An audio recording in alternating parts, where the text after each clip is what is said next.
Welcome to Hoops Headspace, the podcast where mental health and sports intersect. I'm your host, Jada Rich. I'm your co-host, Tae. For sure. So today we got the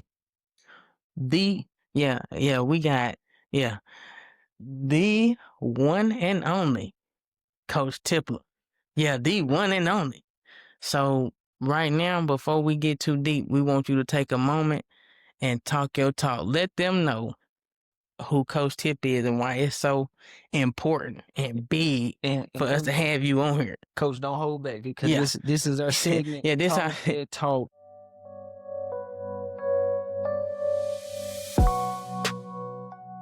Or might be a little underwhelming. I just think I'm just a regular old dude, Nah, not messing up myself. And just every day just trying to make myself a better person and find a way to, like I said earlier, leave footprints and leave something, for the family after I'm long gone. So at the end of the day, a regular old man. You know what I mean? He being very modest, but I love that. we'll take that, Coach. Yeah. Yeah, very modest, but we'll take that. I love the modesty. Well, I've also learned that in my old age, it's better for people to talk good about you than you talk for yourself. Because whatever is valid is the opinion of somebody else, not your own. For sure that. So that's that. Yeah, so let us talk that talk. This guy right here, definitely one of my idols as far as coaching. He is and correct me if I'm wrong because I want to make sure I get these numbers right.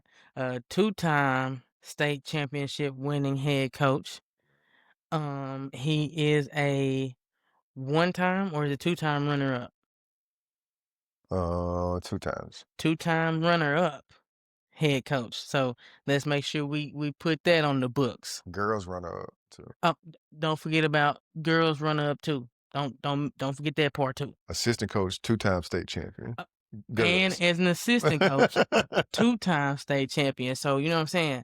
My boy got the stats, got the hardware. I used to stare at his hardware myself. You know what I'm saying? He was a thorn in my side.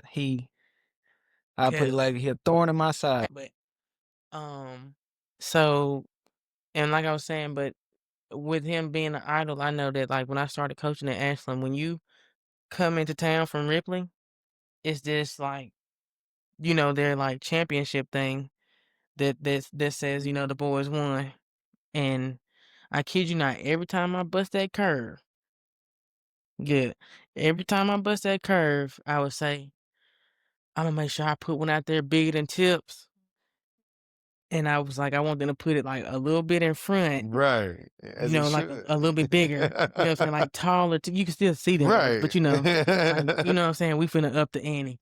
I say this like Coach Ginn, like he's one of the ones that set that class of 97, they set the standard of Ashland basketball. I'm gonna say it was a whole bunch of good groups that came through there. But that class of 97 to bring the first one back and like have a squad that's like unreal. You know what I'm saying? Like I would say to this day, like Tusi was the point guard. I would say he was like one of the best point guards that I've seen, with the size. He was like the Penny Hardaway of Ashland.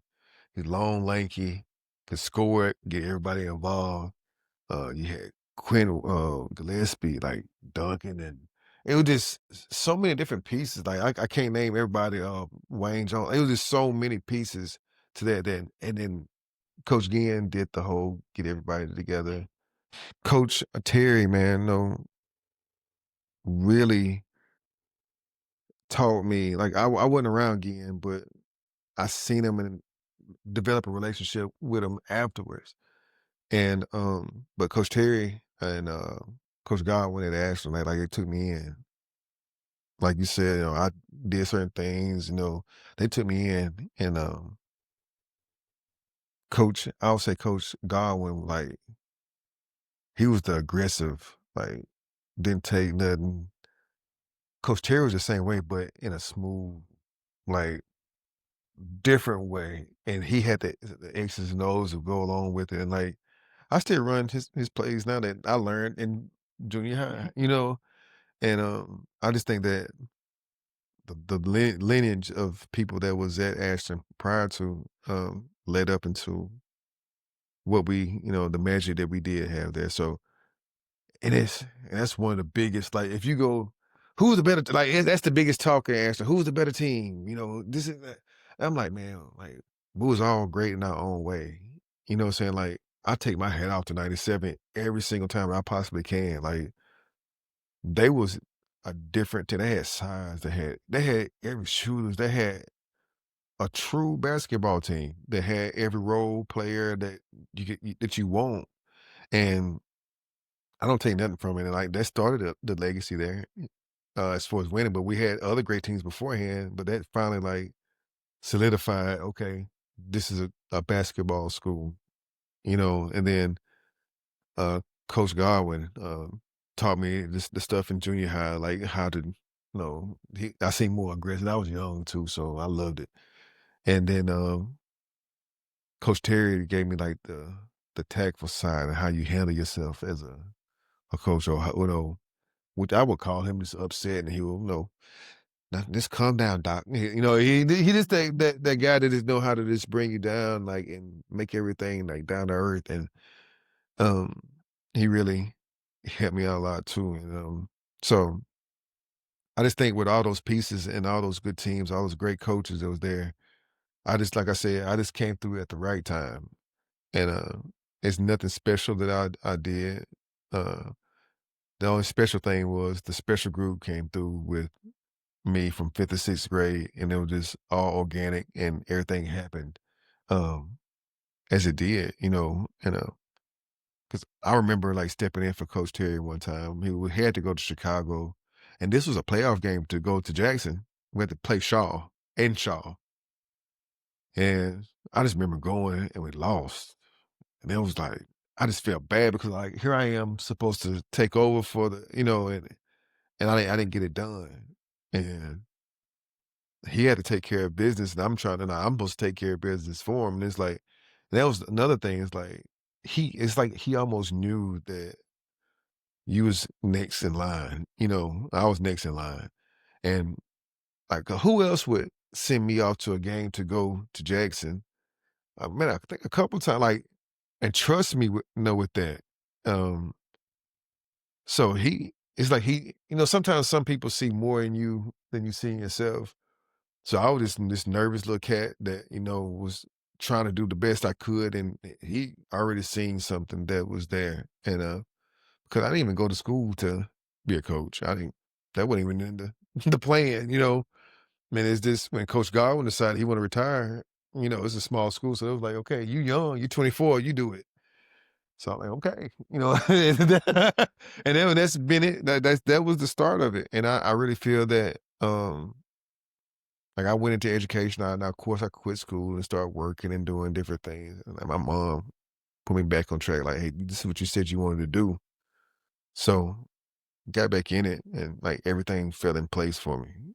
And I feel like I made the right choice, because sometimes when you make the right choice, I feel like sometimes some things came too easy.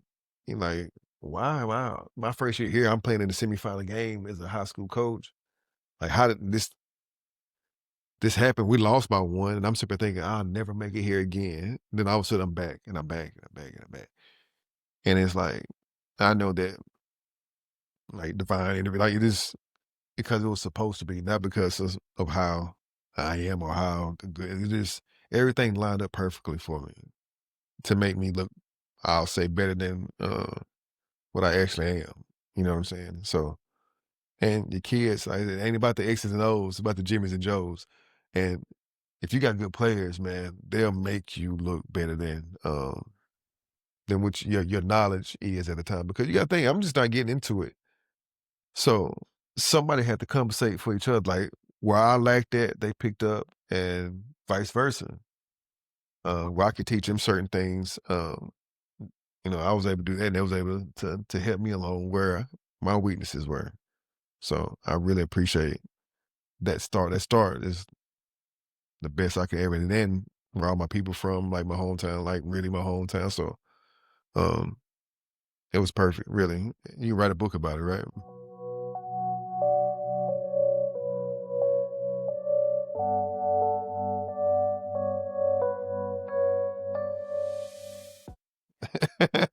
Like, that's that's the thing, like, it was one of them stories, like, hometown kid takes these kids not only that's, like, at the same school as him, but some of them again, family members, Mhm. like, legit, and they go up here and against a lot of odds, they win it all, you know what I'm saying? And we all getting behind this one team, you know what I'm saying? Just because of the beauty of the story, and like you said, you had a good roster. Right.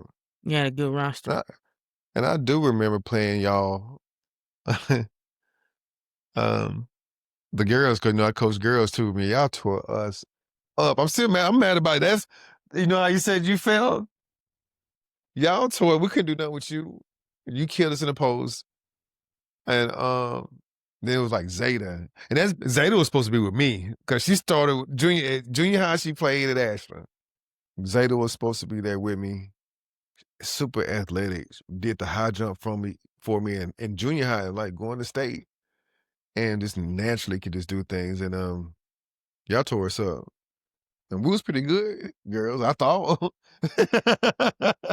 And like that was a humble pie. Like, and that was a hard thing too to coach girls and boys because whether you win or lose, you have to detach yourself from whatever it was at the time and then go right into another mode of a new game. You know what I'm saying? So you have to learn how to compartmentalize everything quickly. And that's hard because like the one thing that always stick out in my mind, even at Pontotoc, is having both sets of team, like girls and boys, simultaneously there playing at the same level.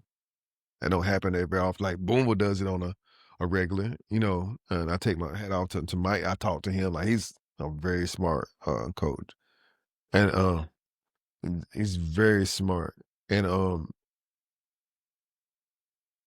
to have two groups down there, I just thought it was the coldest thing ever. I'm playing in Jackson Coliseum with my boys, and I played to my third quarter where I see the point spread getting to like 20 plus. They got a police officer sitting outside. I jump in the police car. They drive me to like, police escort me with lights on, driving fast, get me to the Coliseum. My girl's already playing. I just jump straight in, and they both win, and we go both are playing in the finals. I think that's one story I won't forget, even though y'all tore us up. But I won't forget the story of like that. Like that's one thing that always like stood out to me, like for real. It was special. Yeah, see now, that right there, that's that talk moment we was looking for right there. That was it. It's like, man, you like That was it. you don't even get to finish the boys game. I don't know. You know the final score. My boy got escorted like he was Nick Saban.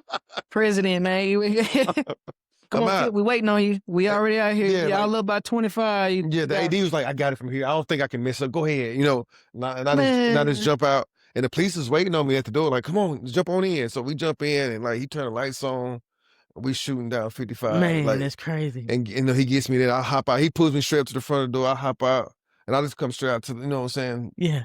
To the floor, and I'm looking up, and Aisha Brooks, she was the AD and coach. And, you know what I'm saying? It's like jump straight out, and like she's like, well, should we in the game? Like, okay, now what we do? So now I got to flip a switch again, and we end up winning by like some few points. Like Cammy hit some clutch free throws right at the end, and we won it.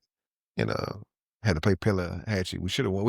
We was up 6 points for 2 minutes to go, so it was almost where we doubled up and won the girls and the boys at the same time. But almost doesn't count.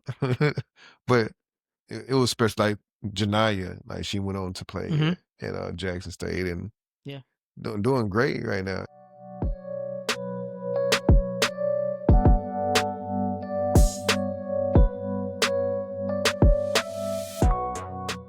And so it's like one of those things like Yeah, everything. she was so tough. She was. Yeah.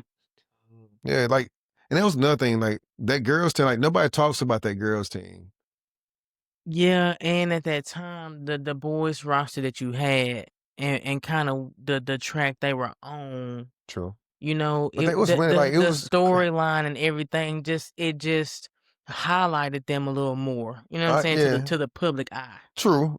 But they, like the girls was like Showing up Janiyah. they had like Mm, it was just like the boys. They had a good point guard. Yep, They had a couple girls who can shoot it. yep, They had some bruises around the basket, like with Demetrius Anderson and um Lakita Godwin, like could get to the rim and guard you. Like they had it all, you know. And I hate that they got overshadowed. I mean, this like every time we talk, like those all those great and Elantra, like all those great yeah, girls teams that we had that went on and played in college and yeah. did well. It's like 'Cause Elantra one was at right, the ICC?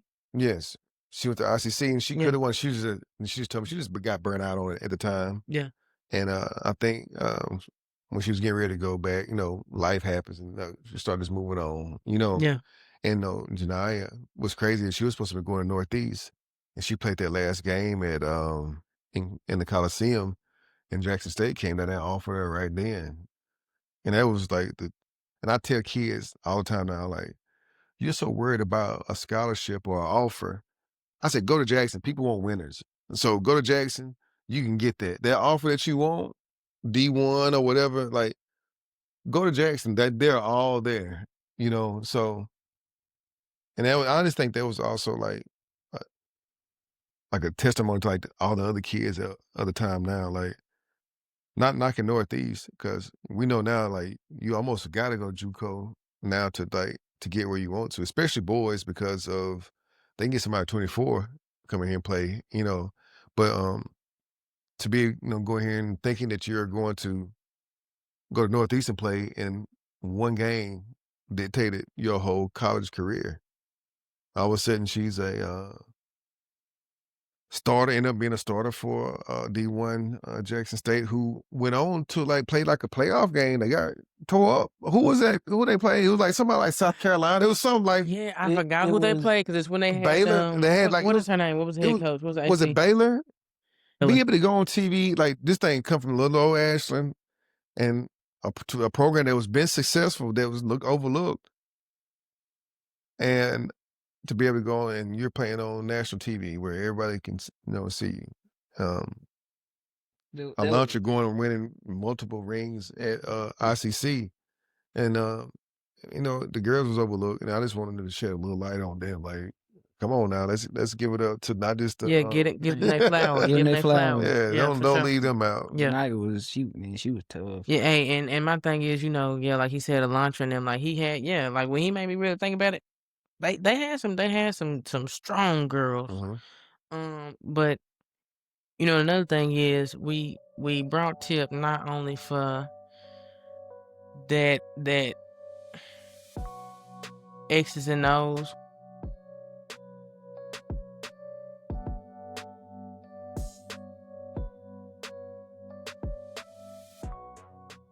You have to have a connection with your players mentally and emotionally. Um, but when it comes to like mental health with your players, what do you feel like the coach's responsibility is? Man, sometimes the first thing is to know it, like if it is an issue, because sometimes we don't. Because again, like I said before, coaches are data driven. Like we're not there like to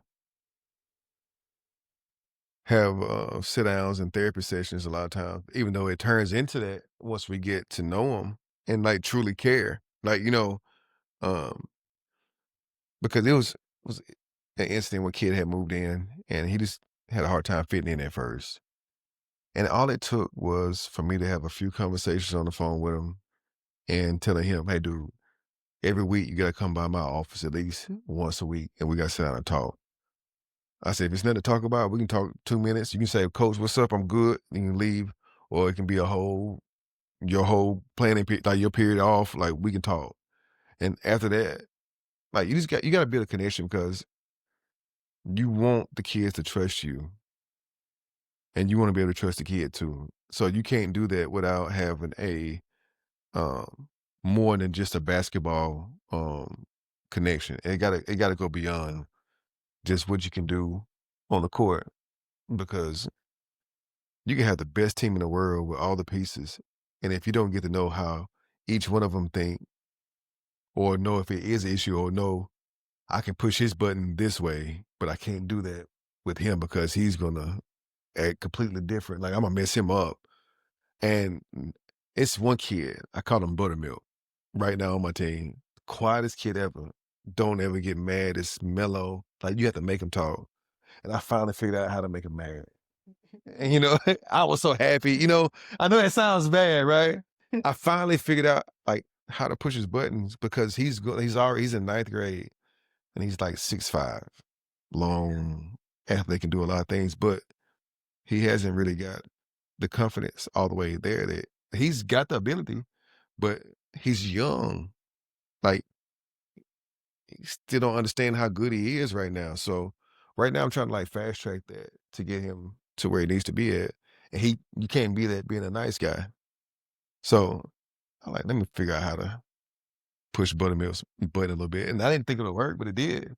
And it's just like, I'm like, man, he's so soft. I just said that. And it was just, I didn't say it in a mean way. I didn't like just dehumanize him. I just said, man, you just soft. Just watch out. Just come sit over here. He just swole up. But then I've also made it known that as soon as practice is over with and we go in that locker room, it's a different, I joke, make things a lot personal. Like they even asked me like very personal questions, like, Coach, what do you think about this? And like, I think that the kids also have to know that you're human because a lot of coaches try to portray this persona of I'm perfect. I'm not like I don't mess up. Like, and I tell my kids like if I mess, I'll tell them exactly like, look, I'm flawed. I mess up in this way. Like I've had heart to hearts with them, like on my end where I've messed up or how I was at one time or how I've done things that wasn't not necessarily proud of, and what it got me. And I think once the kids can see like, well, okay, he's human, he's not, because sometimes you might not be trying to come off a certain way, but you can come out of like I'm Mr. Perfect, and I think the kids need to know that you're just like them. Like we're all flawed, we all. Now it's sometimes I come out, look, y'all, I'm down today, like. I need y'all help. Y'all gotta help me. Like help me get out this slump. Y'all gotta pick me up. So it's not like I'm so strong that or I'm so with it that I'm always about their mental side of it, their mental health. Like sometimes they have to help me with mine. Like we all have personal and life things that happen with us. And all coaches not going there every day and with a plan of this is how we feel. Like we gotta condition ourselves to feel that way. But sometimes we cannot get out of it. And those kids will make it to where like they'll brighten your day. They'll make things like one little thing can like turn your whole like, all right, I'm better now. I lost my daughter when she was 6 months old, and I was just, it still affects me now. But when I was coaching girls, it all of a sudden just clicked one day. Man, I got 20 girls right here. You know what I'm saying? Like, yes, I lost my daughter, like it's my blood daughter, but I got 20 daughters right here in front of me that, what I'm saying, that I'm a part of their lives. And I treated them as such, you know what I'm saying? Because the way you coach boys, the way you coach girls, is going to be a little bit different. With boys, you coach pride. With girls, you coach emotion. Young ladies are emotional. King. And it's worried about what they look like. You got to break that. You got to break the pride and ego of, hey, can you win 1 against 5? Cause how many times have you heard a young man say, yeah, we lost, but I had 25. Oh my goodness. Woo! Oh my But you goodness. lost, like that 25 is negated. Yeah. Yes, it's good that you scored 25, but hey, every time you come, you gotta give me 5. Give me 5, man. Come here. Dap it. All right, man, I'ma holler at you, all right? I'm almost done. Tell him peace. All right. We're gonna have to get Easton like a director's head. So Give him a director's headset. yeah. Yeah. Yeah. Well, he said we gotta get him a director's headset. Yeah. That's gonna be Hey. tough with the phone and everything.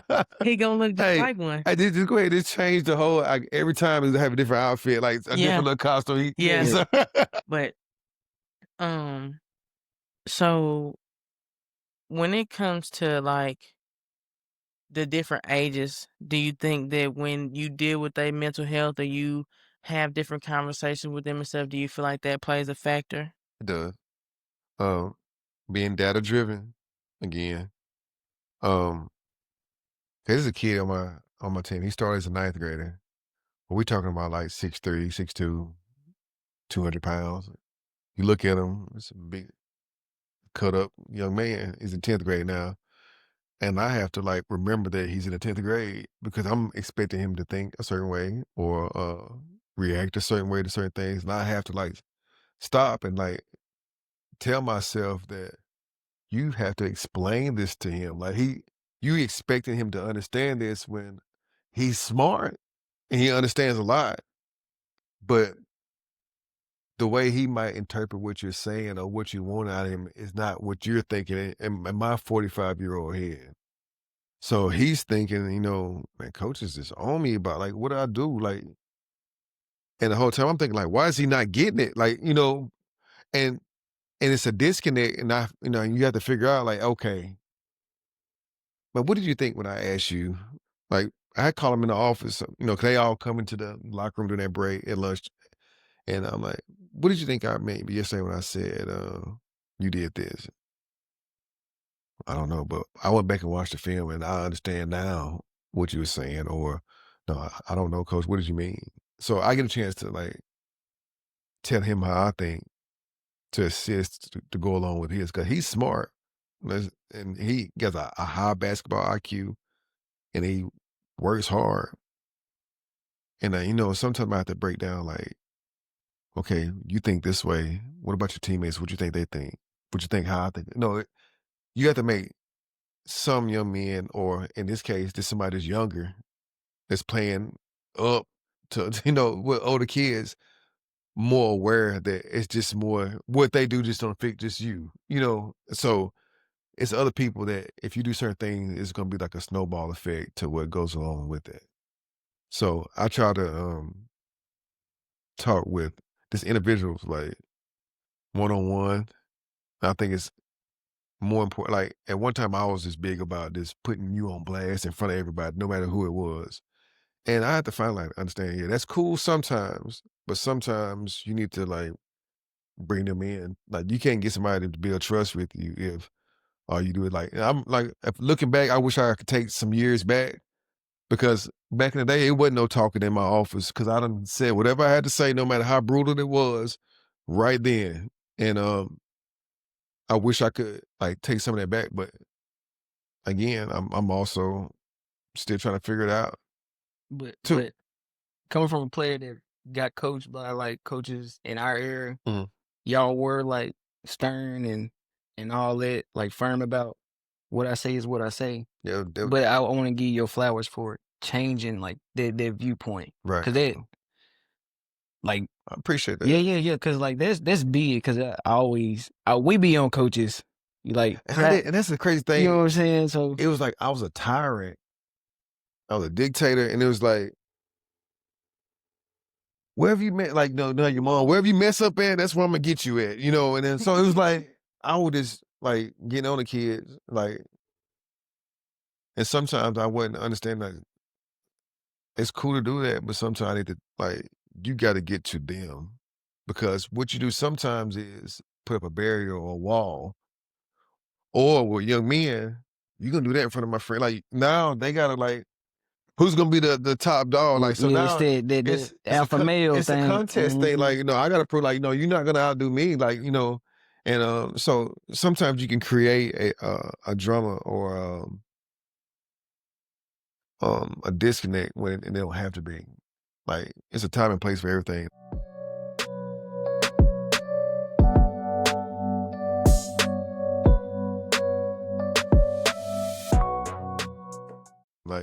You still might have to say something to them in front of everybody because sometimes everybody do need to hear what's going on. But it's also one of those things where you got to come in and be personal and bring them in and say, hey, like, man, what? My favorite line is, man, what's going on, man? And a lot of times you'd be amazed just by me saying what's going on. They can spill out a, a bunch, and then I can kind of maneuver around that and get an understanding. Like, okay, that makes sense. The reason why he felt this way, or I thought you said this. You know how, let's say you're using practice and there's something going on, you kind of mumble to yourself. And me, I can get, well, I'm man enough. If you can say it out loud. Say it out loud. So if you got something to say, sir, this is your time. Say it. And it's kind of, the kid is kind of like, whoa, now I've created a hostile environment. So now the kid is like, I ain't said nothing, or the whole, and I can't stand that. It's like, is the coaches at y'all pet peeves? I can't do it. Yeah, mine is like he said, when you do that, and then after that, if you mumble again, Yeah. and I just told you this is you have the floor. You have the floor, you smack your lips like you didn't want the floor, and then continue to mumble? Yeah, man, come on now. Yeah. So it's like, yeah. So, and I remember this happened this last week. Council get on that it was, what meeting goals, so we was running because we didn't meet the goals. And one of the kids said something. When I got a kid that's 6'9", 250. And of course on the sprints and stuff, he's not gonna be the fastest, but he can move. And he wasn't making the time. And I seen one of the kids like moving his mouth. And I'm like, how do y'all always want to get, I done went to one of my tyrants. And he kind of mumbled something else. I'm like, I'll tell you what, since we got so much to say, that must mean we got more energy. Let's knock the time down. So we're going to get a suicide in 26 seconds now. We run him in 26. So, and then after that, we got in the huddle. He's like, Coach, can I say something? I'm like, yeah, sure. Like, and that's another thing. Once I'm done with something, I'm done with it. Yeah. I'm like, yeah, go ahead. I wasn't mumbling that at you. I was telling John, I was trying to like inspire him. I was telling him he could do it. I'm like, well, my bad. that my bad don't take away that I just ran these super. Yeah, it's too late now. We're gonna run 32. You talking about? I said, no, my bad. I was like, so, but next time, instead of like, I say express that. Like everybody can talk. Like we young men, as young men, we should be able to say what we need to. Like, should anybody no matter what the circumstances is, make you just carry down to where you don't say like voice, like lose your voice. Like still say what you got to say. And I'm big on that. Like I said, I'm fine with you saying what you got to say if you can stand by it. But I'm gonna say what I got to say. So, and in the grand scheme of things, like what I say, still got to like got a rule. So they can say what they want to, but if I can take what you're saying, I'm big on if I can take what you're saying, you got to be able to take what I'm saying. But they do well with it. And like I said, I got 9th and 10th graders, and now it's 10th and 11th graders. So they're getting it a little bit better now. And you can do different little tactics. So I was doing stuff like, I always tag stuff on my social media with the basketball team, like gold-blooded. Yeah. Yeah, gold-blooded. So it's like, what we mean by that is like, if you're gold-blooded, it's like you're royal, like you're special. Like, so we kind of twist that, like our practice jerseys are black and gold. And I used to have like the first squad or whatever, like the tops. You know how you are two different groups. They will always be black. And I said, you know what, since we're gold-blooded, like, let's change the dynamic. Who always bought in is who I'm going to tell to turn into gold. So it wasn't a gold group or a black group. It turned into, like, who's bought in and who's not. So if you got a different color other than gold, that means you haven't fully bought into what we're trying to do. So I flipped it and did that aspect of it. Now, when we scrimmage, we still going to flip stuff the other way. But starting all our drills, if you don't have gold on, you feeling away because, like, okay, majority of the team has on gold. Why, what do I need to do? And sometimes that sparks conversation like, Coach, I'm like, am I close? I like, don't ask, but you can ask me what you can do to, like, saying, to work on this, that. Like, I said, if you're bought in to something, you don't have to ask what you need to do. You just naturally fall in line. And it's one kid that's in the ninth grade. I think he's gonna be really special. I do. I'm not gonna say his name, but he's gonna be really special. And I have been probably hard on him, and he has taken it like the best. I haven't even gave him. It's like the season start like what next week, the jamboree, November the 1st. We start the first, no, not jamboree, and it's like I still haven't gave him a gold jersey. He earned it a long time ago. But the reason why I didn't give it to him, I was getting ready to give it to him. I said, "I'm gonna ask you one thing." And I said his name. He said, "Yes, sir." I said, "You think you've earned the your gold jersey?" And he said, "No, sir, not yet." I said, "Well, okay, I'm gonna take your word on it because you would know more than I do. Like it's something that you might think that it's not. No, this is not on my opinion. Maybe this is you feeling like you need to do more." And he's very hard on himself, and I think that he's gonna be special by the time he's a senior, like very special. I do. He's like right now he's a freshman. He's like 6'1". I'm gonna have him like at point guard though. Mm. He's gonna be able to play. Got a big team. No, the biggest teams, man. I wish you could have seen like when I first did. We had Rock Robinson, 6'6", Joe Hayes Austin, 6'6", 6'7", somewhere around there. Then we had Gavin was there. He was 6'6", 6'7". Then we had we called him Eddie Nick. He was another like 6'5", 6'6" guy. Then we had a small guard. So we had but everybody could run. And so it wasn't like a goofy, like we was athletic and we still played the same style that we always did. And like that was the biggest team that I had. And that was fun, like to me, because that's when I first got it. Like it transformed to being like we run sets. They was good at running sets. Like you can teach them a set. They was great at it.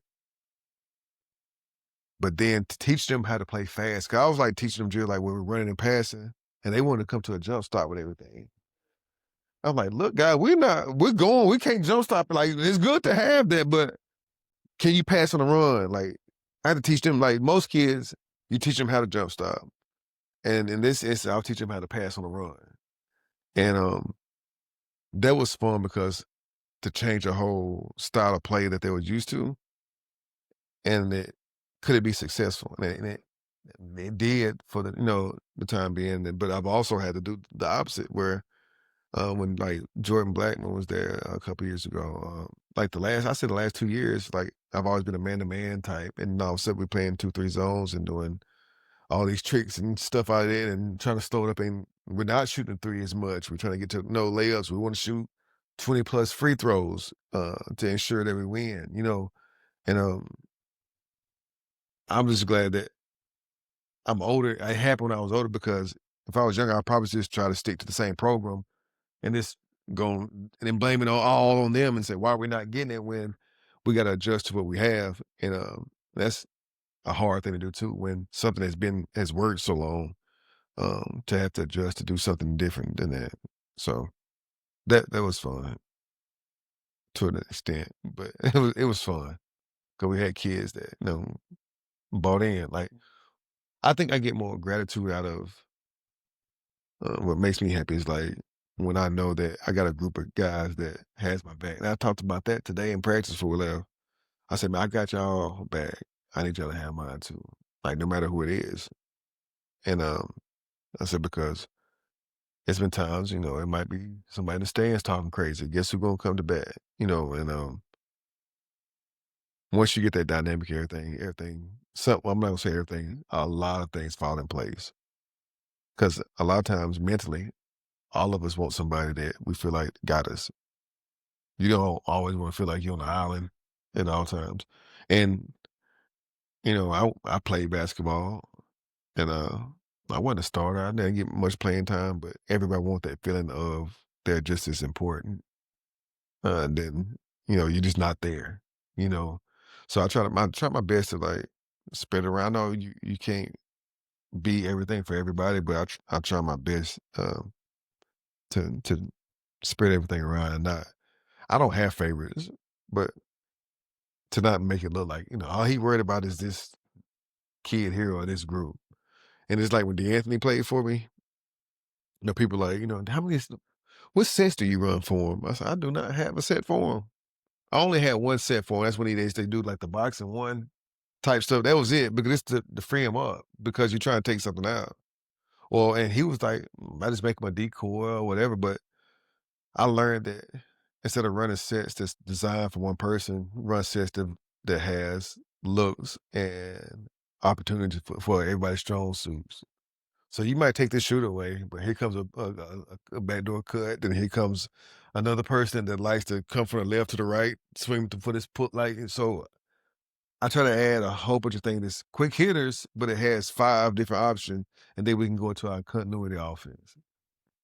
So it don't stop. So you stop all 5 of those things, but we're still moving after that. And I think that's one thing that's helped us along the way. And I think it's this also has the kids. Keep the kid from standing around. Because how many times have you ran a set? And you know this, and I've seen it with my guys sometimes. They run a set and it don't work, and they kind of looking back like, well, what now? Right? So now it's not to call something else. So it's like, we know that if we run this, we run it all the way through and we go directly into our continuity offense.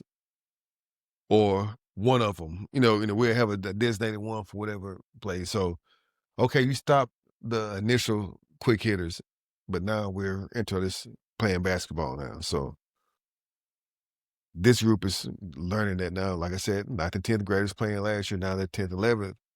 Now they understand the concept of it a little bit more. So we'll see how much so here pretty soon, but yeah, they understand the concept of it.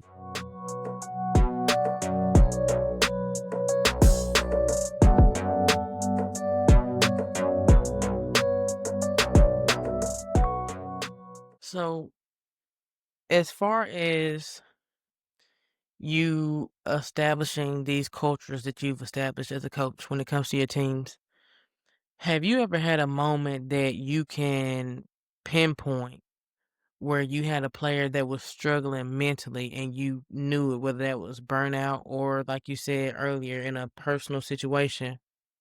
If I think if you are a certain way with them and open with them from the beginning, you don't have to change how you handle it.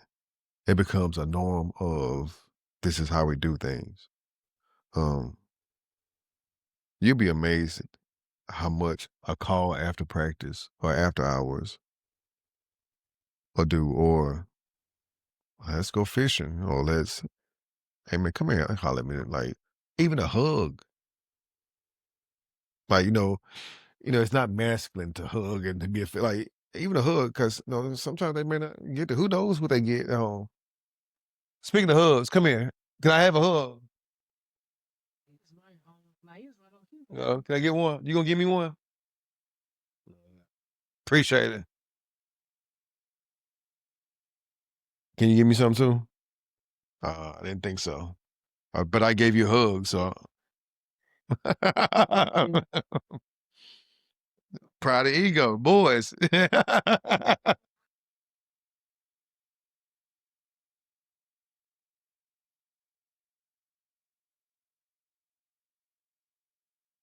All right, over or under, how many times he gonna say I love you before the rest of this over with?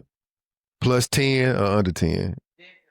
I'm going over too. We're already about 4, right? Yeah, that my dog, man. It's sure. easily That's plus my 10. dog. It's easily plus 10. For sure. Easily plus 10. But yeah, and I think that once you had that open communication with your kids from the jump, and like just do something extra. Like it don't have to be much. Like a hug, like grab his neck, like what's going on with you, man? And of course they go, but if you go in there and get them and close the door, and like, man, talk to me.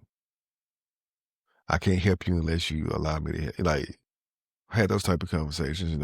Of course a lot of coaches do that, but it's not something that we get a chance to sit around and talk about. But if you're gonna be a coach that because you gotta think about it. You still remember your coach from high school, at a collegiate level or whatever level you played on. Like you're gonna remember how they treated you versus wins and losses a lot of times. and especially when it's time that you're struggling and they didn't allow you to have that, or where they didn't know how to handle that, you know. And another thing that I do, I let them know when I'm struggling. You know, at certain times of the year, like I said, with my daughter, I let them know, hey, today's my daughter's birthday. I'm struggling. I need you. I tell them that.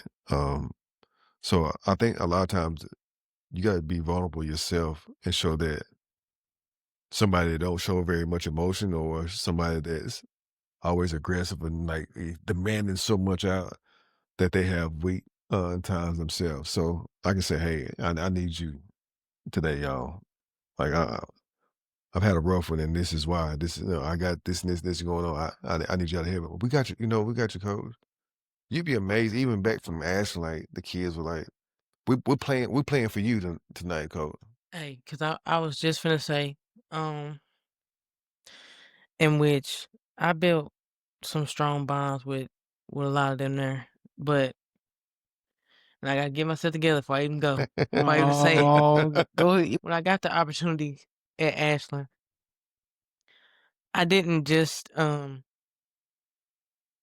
go because it was an opportunity for a first job. I could have went to Ripley with Coach Brown and just worked under him till he left. I had options. Um, but after losing Quavy, for me, when Quavy left Ripley and he left Blue Mountain and he went to Ashland, for me, I watched him go. eh, I watched him change. Let me put it that way. I watched him change, and some of those changes that occurred while he was at Ashland that weren't the best followed him when he left. And I think some of those things kind of played a factor in him not being here now. Um, and so I feel like I had an opportunity to not be, I mean, I was his cousin, but we both young. You know what I'm saying? Some struggles that I noticed that he had been having internally, I, I couldn't help with at the time. And so I felt like in my adult years, I could go there and maybe prevent whatever happened with him. And I've always been open with my kids about that. They know that he's tatted right here. They know. Um, and even, you know, when it comes to like those guys that are on that team, like that's how close knit they are. Those guys, when I got to Ashland, all his teammates embraced me just simply off the fact that we was tied, and they felt like because you tied to him, we tied to you too. And I want to give them that. But when it comes to you building that bond and being open with them, I've always been open with them about him. And we had my first year's head there with the girls. We had a playoff game at West Union on his birthday, and they had they were, you know, they had told me that they wanted me to get out the locker room so they can get their minds right and stuff. And when we got in the huddle right before the game, we normally, break down and stuff. And they decided to tribute that huddle to him and for me. And kid you not, I had to walk the baseline for a second because I'm like, we finna start the game. I can't be out here, Right. emotional. Um, but again, for us to have that bond and for them to care about me to that extent because I didn't have to, is very special. And you really don't know as a coach how much you need them until you need them. They changed me. Yeah. Um, I'm not like I said again, I'm not perfect, but I was living a different lifestyle, and by coaching, I knew that they was watching me a little bit differently and thought more of me than if I thought of myself. And I know that I can't, like, we all struggle with whatever we struggle with, but it made me want to do things a little bit differently for them. They wanted me to, like, I had kids calling me talking about, banking and like stuff. They out of school, and I'm thinking, what made you think of me? As far as like, should you get this checking account or banking account or whatever, or kids still having group chats like with me.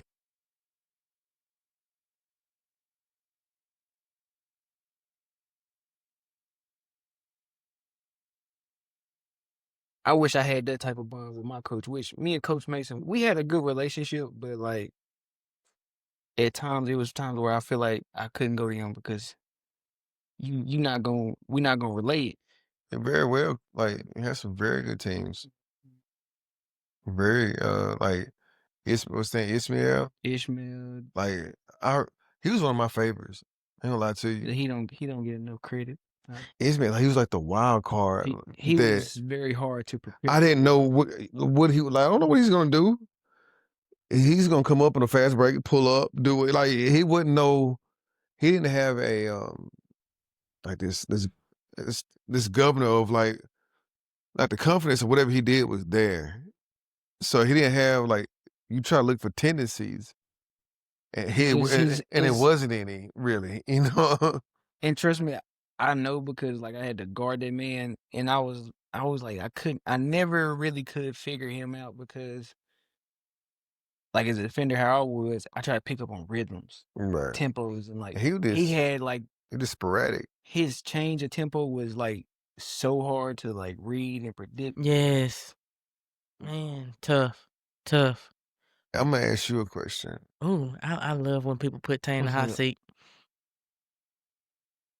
Why do you think you couldn't relate with it, coach? Or did you give him a chance to? Or you just feel in your mind that, he's not gonna understand it. I'm just not gonna do it.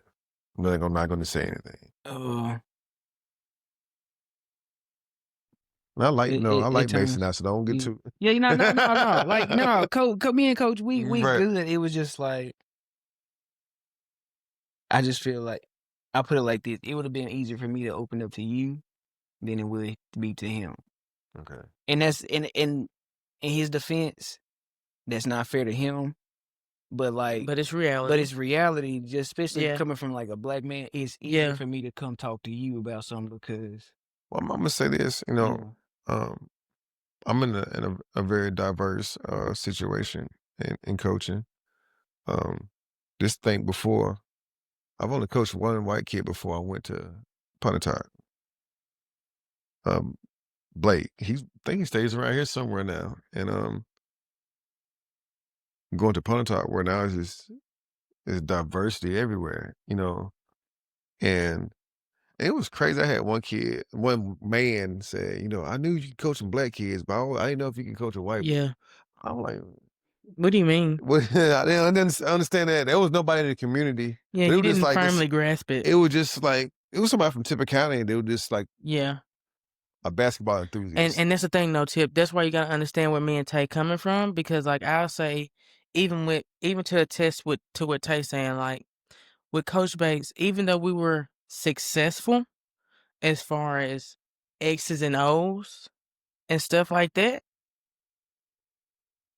a like a bond, you know what I'm saying? Like a bond, like what you say with like that you had with Tip and them, you know what I'm saying, to that extent. No. You know what I'm saying? And when it come to Coach Bates, I think her thing is she was so analytical like you. She was so data driven. And by the time she got me, I came her year off that championship. Right. I think with her, it wasn't that concept. She was just so goal driven Space. Yeah. that that's what our relationship was. It was a business relationship. You know what I'm saying? And we didn't really build a off the court bond. You know what I'm saying? Okay, I'm gonna ask you a question. Do you think it's possible now that you're coaching to get a bond with every single player on your team? That's a good. A bond in general or a strong one? Just in general. 'Cause you think you looking at, let's say my team is 25 on there. Yeah, like now, I don't see you being able to build a bond with all of them because, like I'm saying, I'm sure that somebody else's story as far as Coach Bates is probably different than mine. You know, Yeah, and I'm pretty sure some stories out there like, "Nah, I was the dream killer." You know, it's you all know, you're always gonna be the villain in yeah, somebody's yeah. story at In some which point. my biggest thing is, I just think for me and Tay, like it wasn't necessarily our issue with the coach in general. And if we lying, we dying. Cause we discussed this when it comes to like white people in Tipper County. While you on that roster, they love you, they adore you. The moment you aren't, they'll walk past you like you some wind. You know what I mean? Well, I guess I'm gonna give you some advice on that. At 45 years old, you gotta understand that the same people that looked at you on this roster, a certain way, they're performance based too. Do you get what I'm saying? So sometimes, interpretation is everything.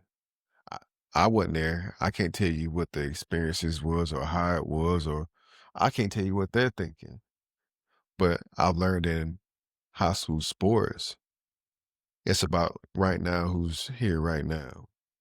Now, should they, well, I say, should anyone walk past anybody and act like that doesn't exist when you done broke your back? No, I don't think that's right. No matter white, black, purple, or whatever. You know what I'm saying? I just that's not a very humane thing to do, because everybody wants to feel they have a place, especially if you've been in an organization. You you don't want to just get passed up when. But we used to talk all the time. But I'm gonna tell you this: that don't have. That's just not you. That's life, and it doesn't have a color, creed, a culture that goes along with it. The older you get, the more you'll see people. Um, Sometimes it's about what you can do for them at the time, or what you're doing at the time. Because just like I know, if your job sees fit that they don't need you anymore, they don't have to give you a rhyme or reason why they don't want you there or why they're not. They don't have to talk about it. They can just say "Well, your services here are no longer needed," and you just have to like it or love it, really. And I learned in life that, man, we all want acceptance or a sense of validation of what we done. And then I think that's one reason why I never gave myself too much credit, because I know that people are always looking for the next thing. Like, it ain't what you did yesterday, it's what you're going to do and what you're doing now. So that's another reason, I guess, why I keep myself busy, and like, I shouldn't move this way, but like my whole MO has like been like fear of failure has what made me want to succeed. And it should have been I'm succeeding because, but um, it was more so to seek approval from certain people. I'm talking like a man going through his 30s, and it's to do, whether it's a father figure in your life, like sometimes you just want to be seen. And here I am in my 30s, wanting this certain man just to acknowledge that. When it comes to you living off of that fear of failure, when it comes to your players, how do you teach them not to live on that same mindset as far as fear of failure, or do you want them to? No, I don't. Um, I can tell you, like, one of my pregame speeches is that shared several times in big moments is, there's a couple things that go on in life that we can feel, can't touch it. It can affect us, and it's the whole fear or faith. And I try to gear them more towards having the faith to be able to do everything that they possibly can, and then to go through the same things that I mentally put myself. That's what I put myself through, and I don't want them to operate out of the same headspace that I do. That has come from me being younger, and like I said, I wouldn't. I've never been the star athlete. Never, and even when I played football, like I was just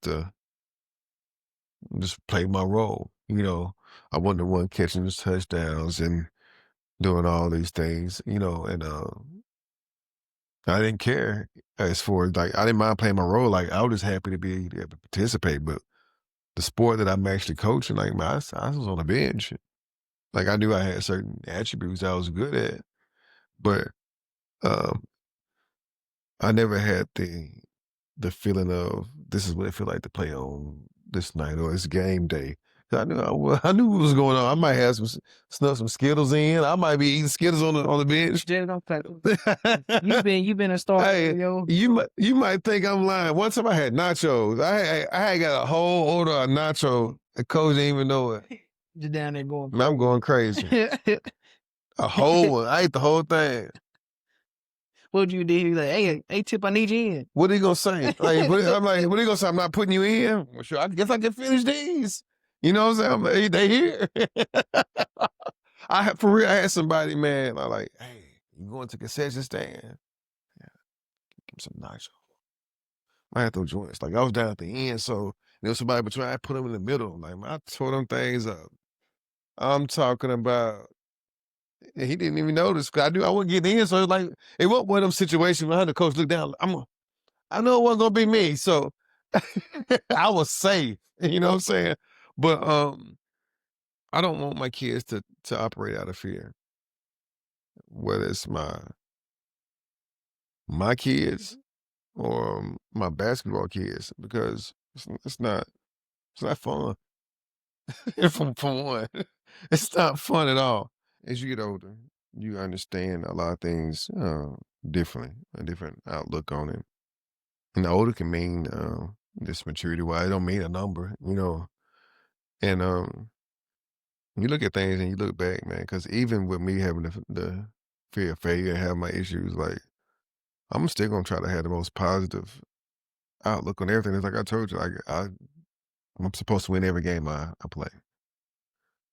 And I learned that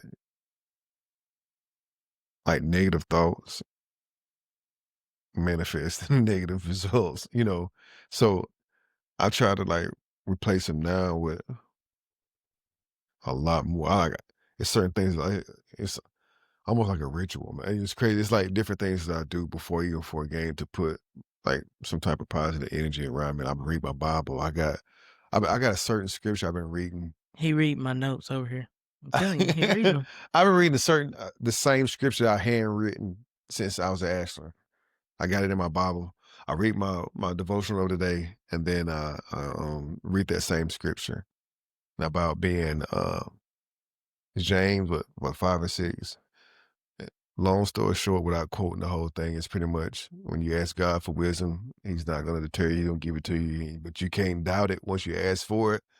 It's like being in the wind blown, and so I take that and put that into my coaching aspect of like, give me the wisdom that I need for this game, and let me be sure. And I'm like, whether it's right or wrong, I got to stand on whatever decision that is. So that's the things that I do like before game, and I always go in, and this is one of the things I tell my boys: we can go out here, we can be the hammer, or we can be the nail. Like, which one you want to be? You want to be the one that getting drove into the ground, or you going to want to, or you going to be doing the driving? So, uh, I try to put in, like, I think that's one thing that I'm good at, like, giving people, like, the ultimate confidence, like, probably more so than their ability level is in some cases, because I think that confidence can trump a lot of ability at times.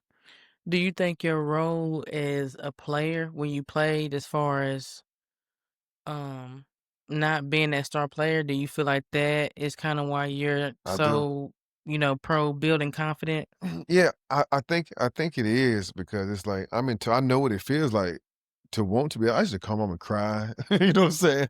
I would come home and cry, man. I ain't playing, mama. Golly, what So I think that I'm empathetic with the kids that it's not a thing like, wow, this superstar and this I don't care what you say. You can be a superstar. You cannot empathize with this kid that's sitting on the end of the bench that's not gonna play. You can't. You hear that, Jada? What, Tay? Repeat it, 'cause she ain't hear you. I think she heard it. But I heard it, it's Tay. no way. There's no way. And this is my thing, bro. And the feeling that you get because this thing you went out there every night, whether you played good or bad. Damn, Tip linked up. You got the chance. You got the Yeah. chance to no matter how you felt, Yeah. whether you felt like it or not, whether you felt good. Yeah. It was time when you was sick. Yeah. And Yeah. and you know that you I had a couldn't flu go game like and Jordan. let's go ahead and let's dope you up. Let's lay you down. You ain't got to Yeah. practice today. Yeah. But this other person that's at the end of the bench, they still got, you get sick, It's you still want flu to. season for them. Right. You get sick, you want to. You better, you better get together or you just watch out, Yeah. But here you are, like, you see the red carpet being rolled out for the players that mean something. Mhm. And here you are. I never forget, man. One time just an example of I was on when I said I didn't play. So I was on the little practice squad, right? So it's getting ready to be a game. So we're trying to get different looks. So the team was ready to play like to do a 1-3-1. I was at the top of the 1-3-1. I sprained my ankle. I tell my it blew up instantly. Big. The coach didn't even tell me, hey, go have a seat. He just left me at the top of the 1-3-1. I'm out there making the ugly faces looking like Eddie Murphy running. You know what I mean? I'm still trying to trap. Guess what he did? You got to get over that quick. He's still like, and I'm like, man, you see me roll my ankle? Like I didn't even say anything. No, he needs you to emulate this good 1-3-1 so we can. This ain't how this 1-3-1 looked on film. Like you got to get over it quicker, Tipler. Well, Like, I could have if my ankle wasn't as big as a rhinoceros. it was crazy. Like all my friends laughing the whole time. I'm like, man, I'm dying. You know what I'm saying? But it's like whatever I did, I knew that I didn't want to quit because I feel like if I quit, that was gonna be my time and somebody else was gonna get my chance. I've always had that in me. Like nobody else is gonna get my chance. I'm gonna ride this out to the end and see how it turns. But I'm not gonna quit and all of a sudden somebody else get to start a play by happen chance, like somebody get hurt or whatever. Like that's not gonna happen. And you've never thought about you getting this. Like you can say, it's been people that walk past me that don't speak now, and this, that, and the other. And not one time have you thought about this person that's at the end of the bench, watch you not have to practice for whatever reason. You could have made it up. I don't feel like it. I'm gonna say my ankle hurt today, and oh well, you just gonna take the day off, and we're gonna get you ready. We got a game in 2 days. Like we need you to get okay.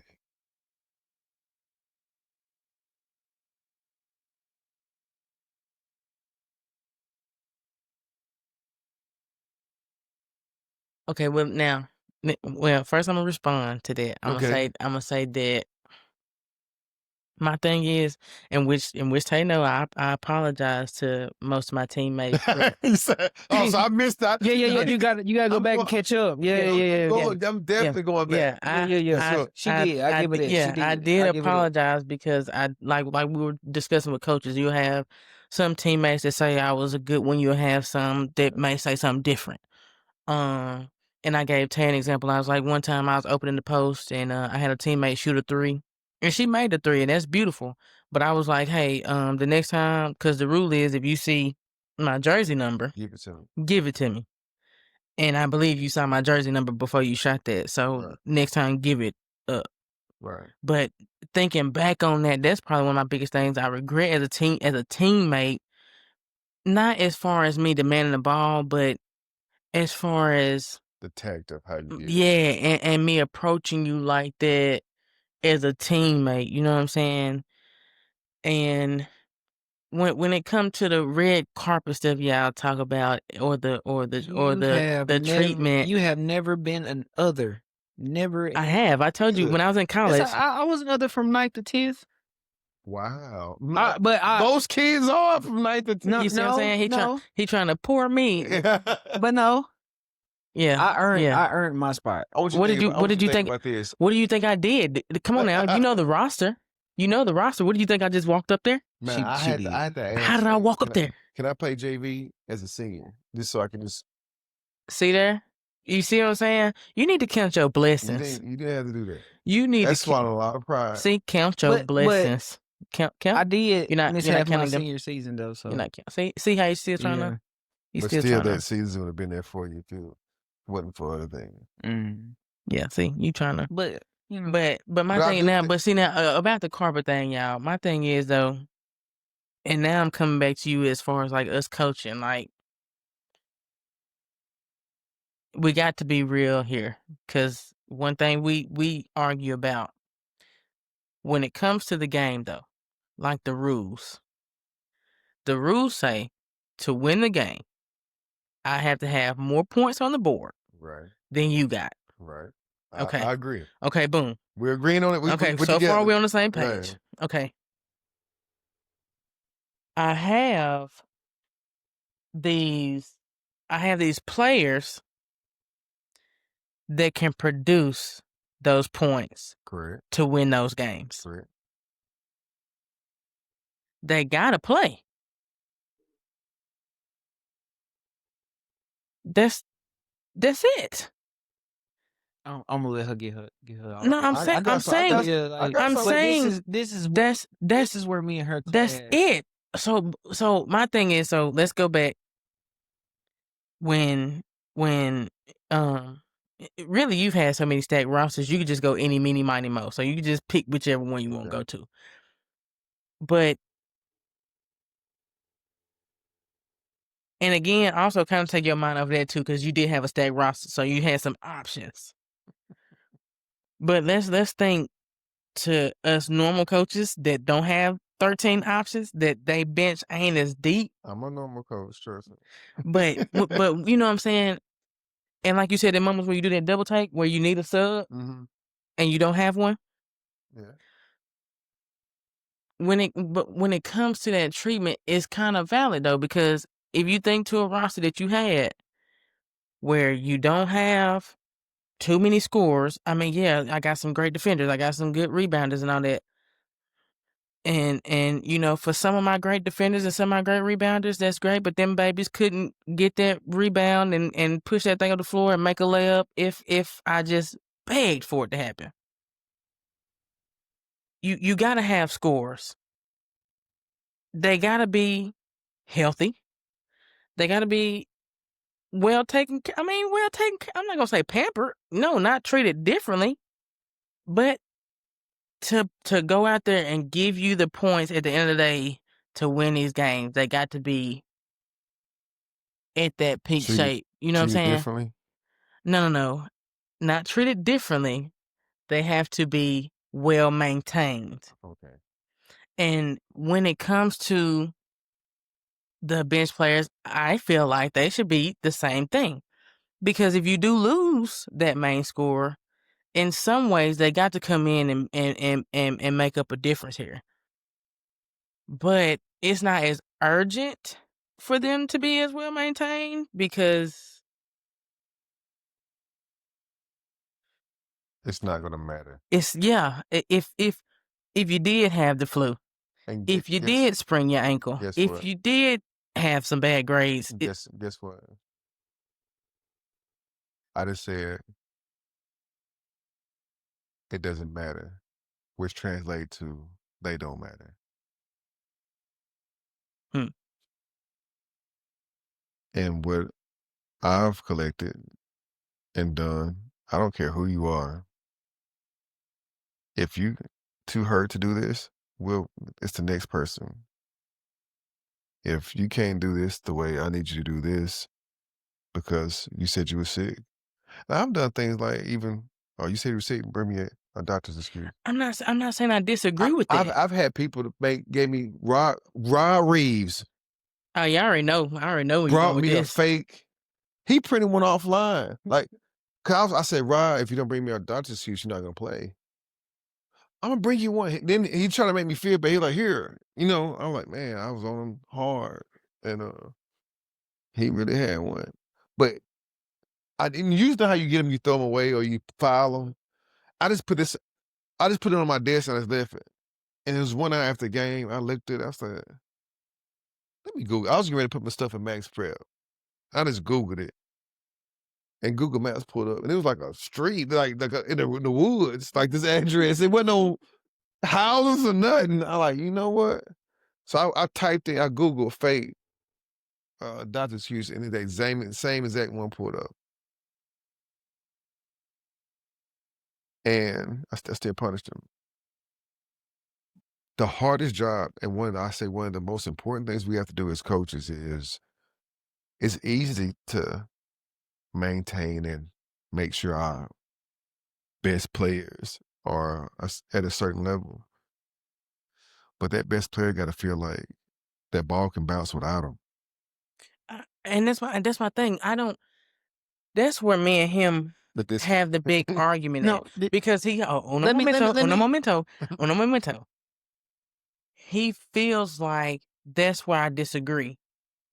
I don't disagree there. Even when it comes to coaching, it's a level playing field as far as treatment. Even with the contract you gave me to go by, I even added a part where we had a tier sheet. So, for example, if it was a tier 1 offense, this is your punishment, and that's no matter who you are. Tier 2 is this. You see what I'm you're saying? going to do that, but some coaches get blinded by winning so much that they'll risk or bend the rule a little bit Yeah. to cater to that player so that they can. But see, for me, I'd rather lose. Well, I hope that that's the case. Yeah, Because I'd rather lose because I know that some of the things that I got within me from that score mentality from being that player were wrong and don't need to transition to coaching. And I'm just going to ask you this, like, say this too. You knew when you was BSing, and you knew what you could do and still play.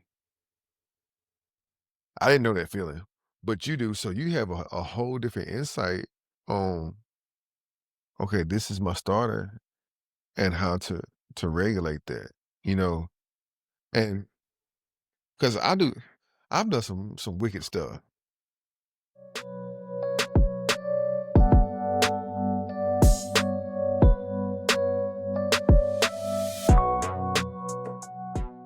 Yeah, I was going to ask you this. So, do you feel like due to you having that nachos. different viewpoint I that think it helped. like I think it helped.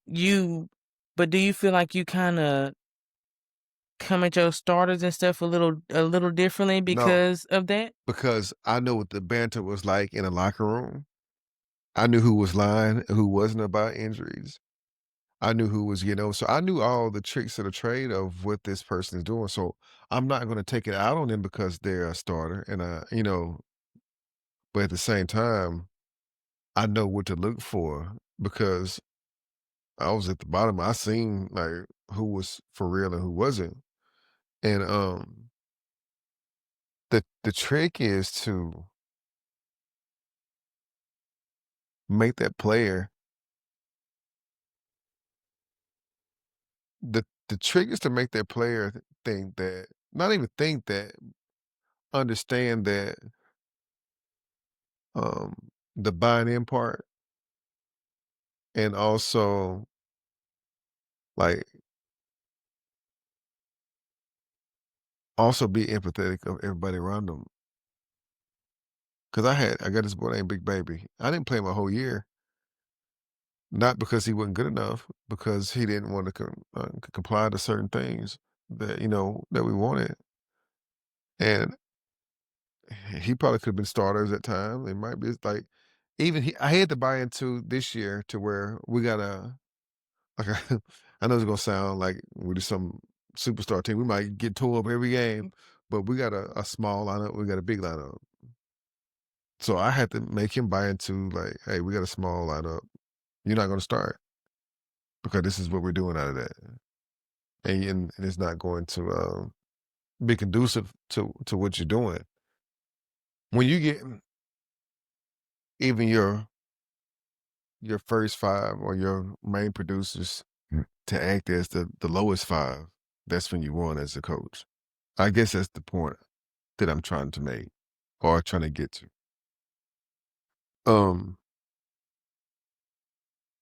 But you and the catch to that is like your first five still all gotta have that arrogance that they are that person to get it done.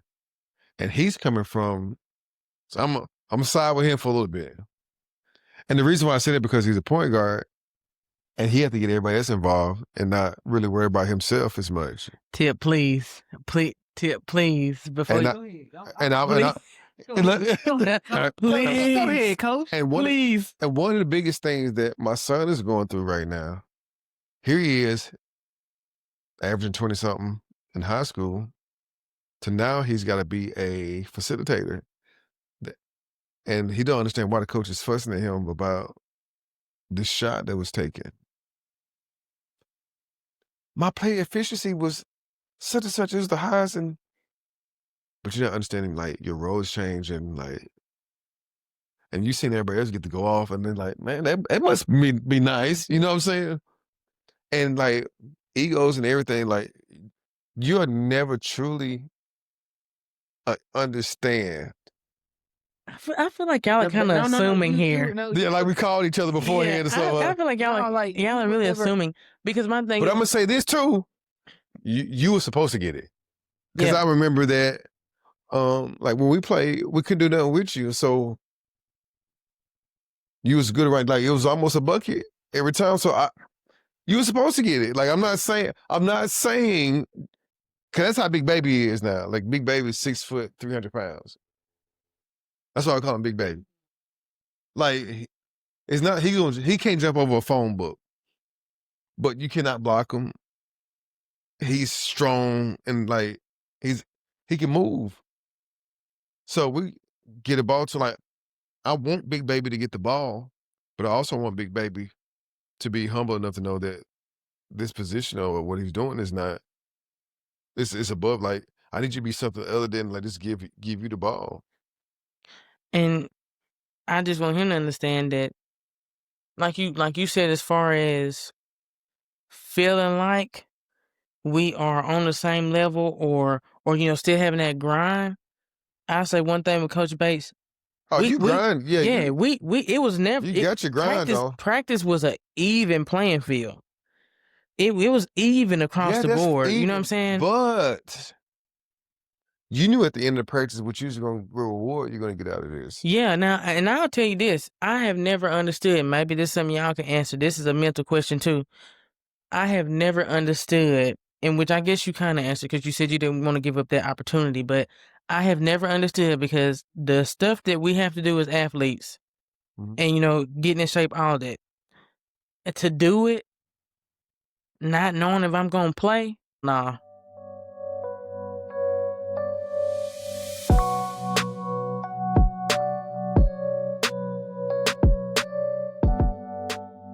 See, and that's kind of, and that's the thing.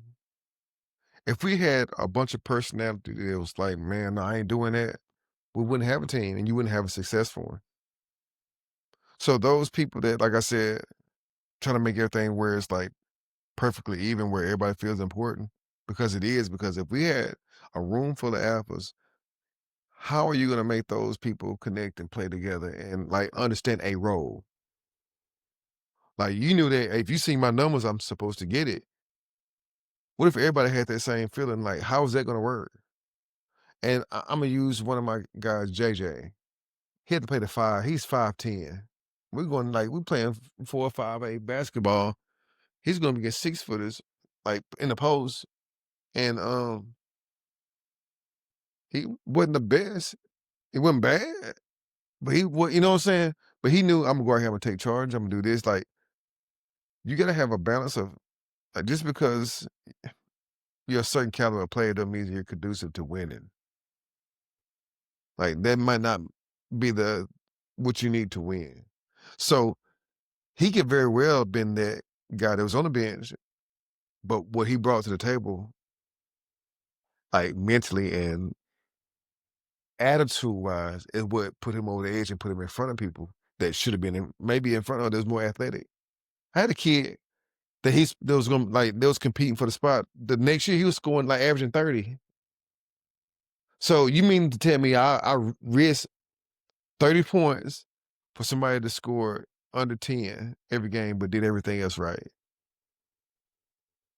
So sometimes you gotta pick your battles wisely as a coach, as far as what we think is good. As far as like, okay, I got put these scores out here to produce. Sometimes it's it's more to it than just that. Like, and sometimes starters get and understand that that's my spot, and you knew that was your spot. You know what I'm saying? And you knew that you was gonna get the opportunity to mess up several times before this other person did. And that's the hardest thing. Like, how do you like? I try my best to like. Some people might not think so, especially parents. You know what Yeah, I'm because saying? I was just like, how do you regulate that? You do Ain't it? have a You know what I'm risk saying? versus reward. It's always a risk versus reward. It's, I can't deny that. Cause it's like when Richard played for me, I know he's gonna do some wild stuff at times, but I know he's gonna turn around and make 6 plays in a row after that. So that you gotta allow to mess up. So I get what you're saying there. But accountability with it's a little bit different with girls and boys. Accountability, man. I just had how I think you asked me like how do you fix that? And especially with parents. And I think you start at the root of it with the parents. I had a parent meeting last night. And I told them, I said, yeah, we are raising young men. And if we're treating them this way, they're gonna be what kind of adult man? Like I said, they're no longer in 8th grade. They can communicate with me. You shouldn't be telling me that little Johnny's sick.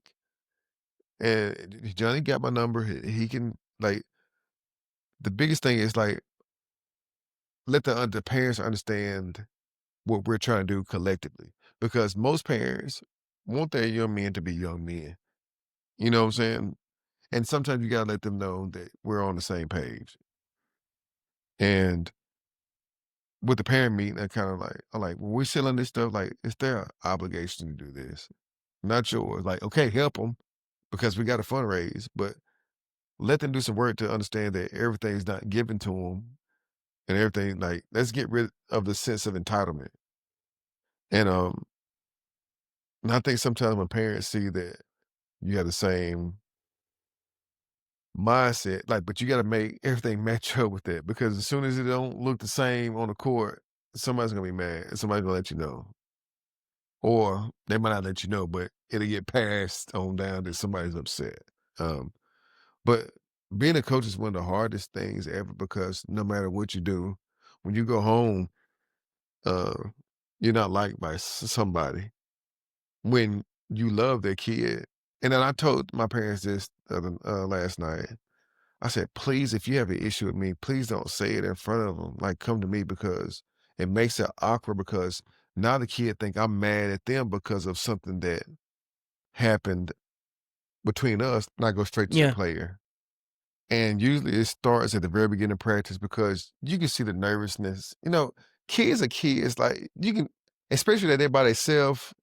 Like I don't care who you are. Like it's not very many young men that's 13, 14, 15 think put on this show of like I'm good. You gonna see that nervousness. Like man, mama and dad and coach had words. I was like, you can see it. Well, I know how to read it. So the first thing I do is I bring them straight to me. Look, whatever happened with your mom and me has nothing to do with you. I still love you the same. I still feel the same way about you. If you want a place, I'm not going to do it because of whatever's going on. It's not going to affect anything. You still got to earn it. So I try to dress it early and often. Like, hey, look, The next time we got an issue, you just come to me and we'll talk about it and we can leave it off so we don't have to feel this way. Because I don't want them feeling that way. Like, cause it's easy to feel like, man, coach is against me or cause some kids believe the last thing they heard. I can say, man, I love y'all, man. We're gonna say, this is how I feel about you. Man, coach, man, cool. Like, then they go home. Coach, he said he was gonna do this and this and this, and that's the last thing they heard is when they was at home. And that's why I said like the best teams I had has been the best parent group that was like all bought in. Like it was crazy. The best teams has the players bought in and also has the parents that's alone. Of course you're gonna have one or two, but if you got the one that's bought in outnumbered, the ones that like it's gonna work out for you.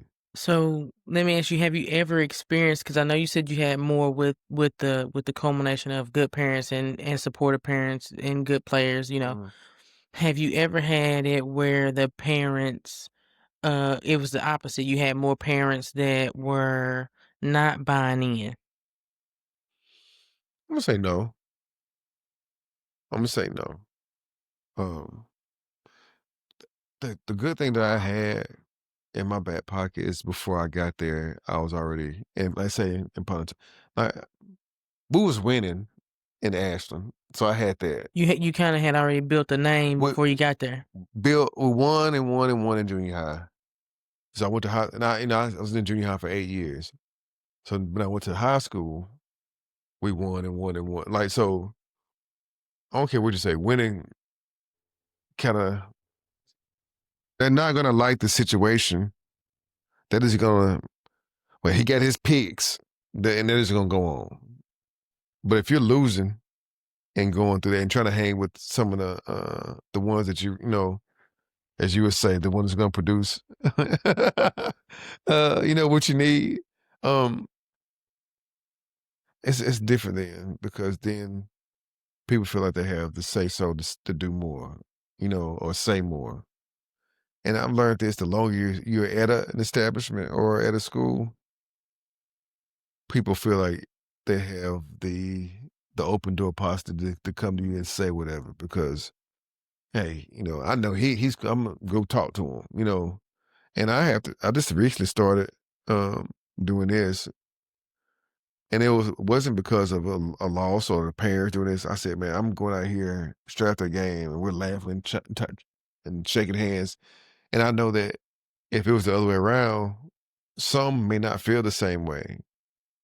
So instead of me going out here and being happy, about this win or whatever, like I'll stay in my office and just sit there and like just kind of meditate and just gather my thoughts and let people kind of trickle out and then come out. Some games I want to come out to, but I learned like let them have that for the time being and um don't get caught up in the hype because people change up every day. And some, I'm gonna say this, some might not do it intentionally. 'Cause I'm gonna tell you this, when you got kids, man, your kids is your number one priority. And I want you to think about this. Take sports out of it. How old are you now, if you don't mind me asking? Or do you care to say? They say, are you in your 30s? 28. All right. Damn. All right. You are 28 years old. Sir, relax. Please. Because we're a year apart. So All right. So you're 28. And right now, Jackie will tear this studio down if somebody mistreat her baby. Yes, but I come back with another answer after me. Go ahead. So what I'm saying is, we all look at our kids with rose-colored glasses. We're all going to fight tooth and nail for them. No, I know your mom, and I also know that she gonna hold you accountable. Like, no, you was wrong for that. You shouldn't have did. You could have handled that better and all that. But my mom is the same way, and I'm 45 years old. Yeah, I know. But guess what? You ain't gonna mess with me. Yeah. You get what I'm saying? Like I'm still the number one priority. Right. So it's like, if my mom can be like that about me at 45, could you imagine what she was like at me at 13, 14? And I get what you're saying. And now this is me asking both of y'all as parents and also you as a coach though. When you sign kids up for sports though, and you put them on a team with, coaches and this and the third, like you discussed with my mama. Will my mama fight tooth and nail for me? Yes. Going to him back? For sure. But like, I think my issue is the way parents react in my mind don't match up with something my mama would go to him back about. You know what I'm saying? Because like, true. are there things that Coach Basin and them may have done or said or whatever that she might not have agreed with for the game, or even like you said, felt like was unfair to me as her baby? Yes. Was her reaction The same? No. You know what I'm saying? But you gotta understand this. We're dealing with a different time, for one. And just think 10 years removed from high school, things have changed in a decade. Drastically. So you gotta look at me being 2 decades. I've seen a lot of different changes.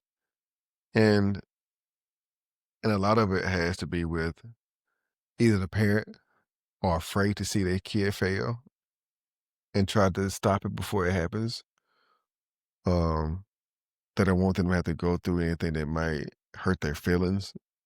My babies don't like it because they're sitting up, Yeah. I'm gonna say this, I get it. So that's why I'm able to name off all. Help me get it. Help me get that. Help me as a coach understand that, because it's not that I don't understand it. Help me understand how, cause help me understand how that justifies you crossing boundaries, if that makes sense.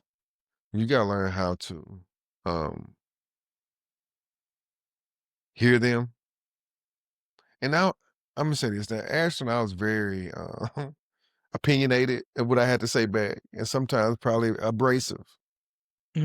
So people either got to the point where they didn't ask me anything, or they just ready to just go to battle with me when they come. My question is, how, in this new era, why is it that parents feel like as coaches, we got to keep this professionalism, this perfection, this equity, et cetera, et cetera, et cetera, et cetera. But you can come in here and, in the words of Ms. Peterson, show your apples and bananas anytime you want to. I'm gonna use that. Yeah, anytime you want to. I don't know.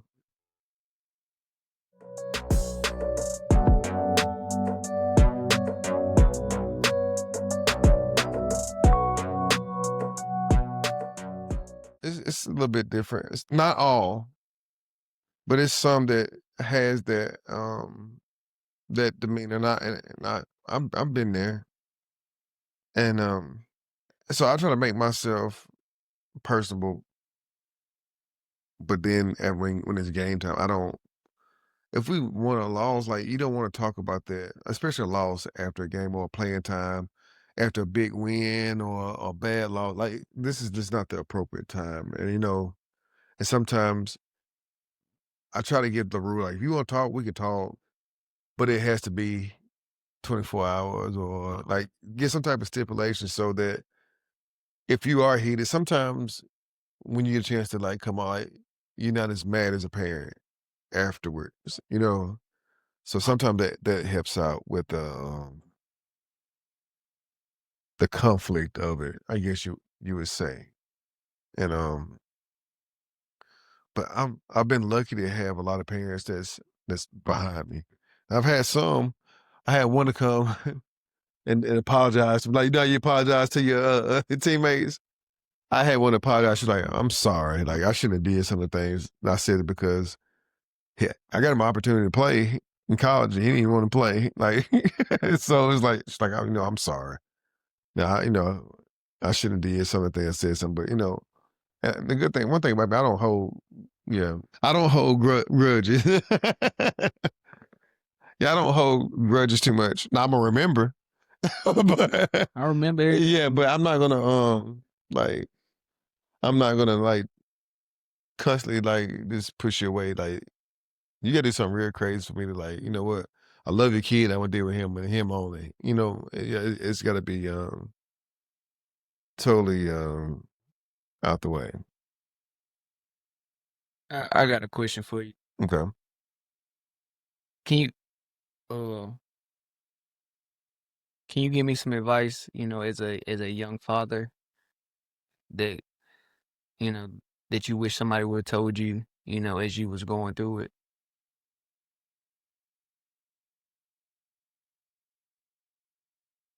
There's several things, man. I'm all ears for everything. It's okay to be emotional because I've got to the point now, I don't even know if I know how to cry. You know what I'm saying? And, because, we're taught to be this stonewall Detached from my feelings uh, and because you're sassy and all that, right? yeah. And I would say that being a father, like, be as affectionate as you possibly can with your son. That's not going to make him soft. That's what How you raise him is what's I going to make make him I soft. make it a fact to make sure I let him know, man, I love you. Yeah. Because like Yeah, I mean, I can call Zane right now and get off the phone, and he gonna say, "All right, Pop, I love you." yeah.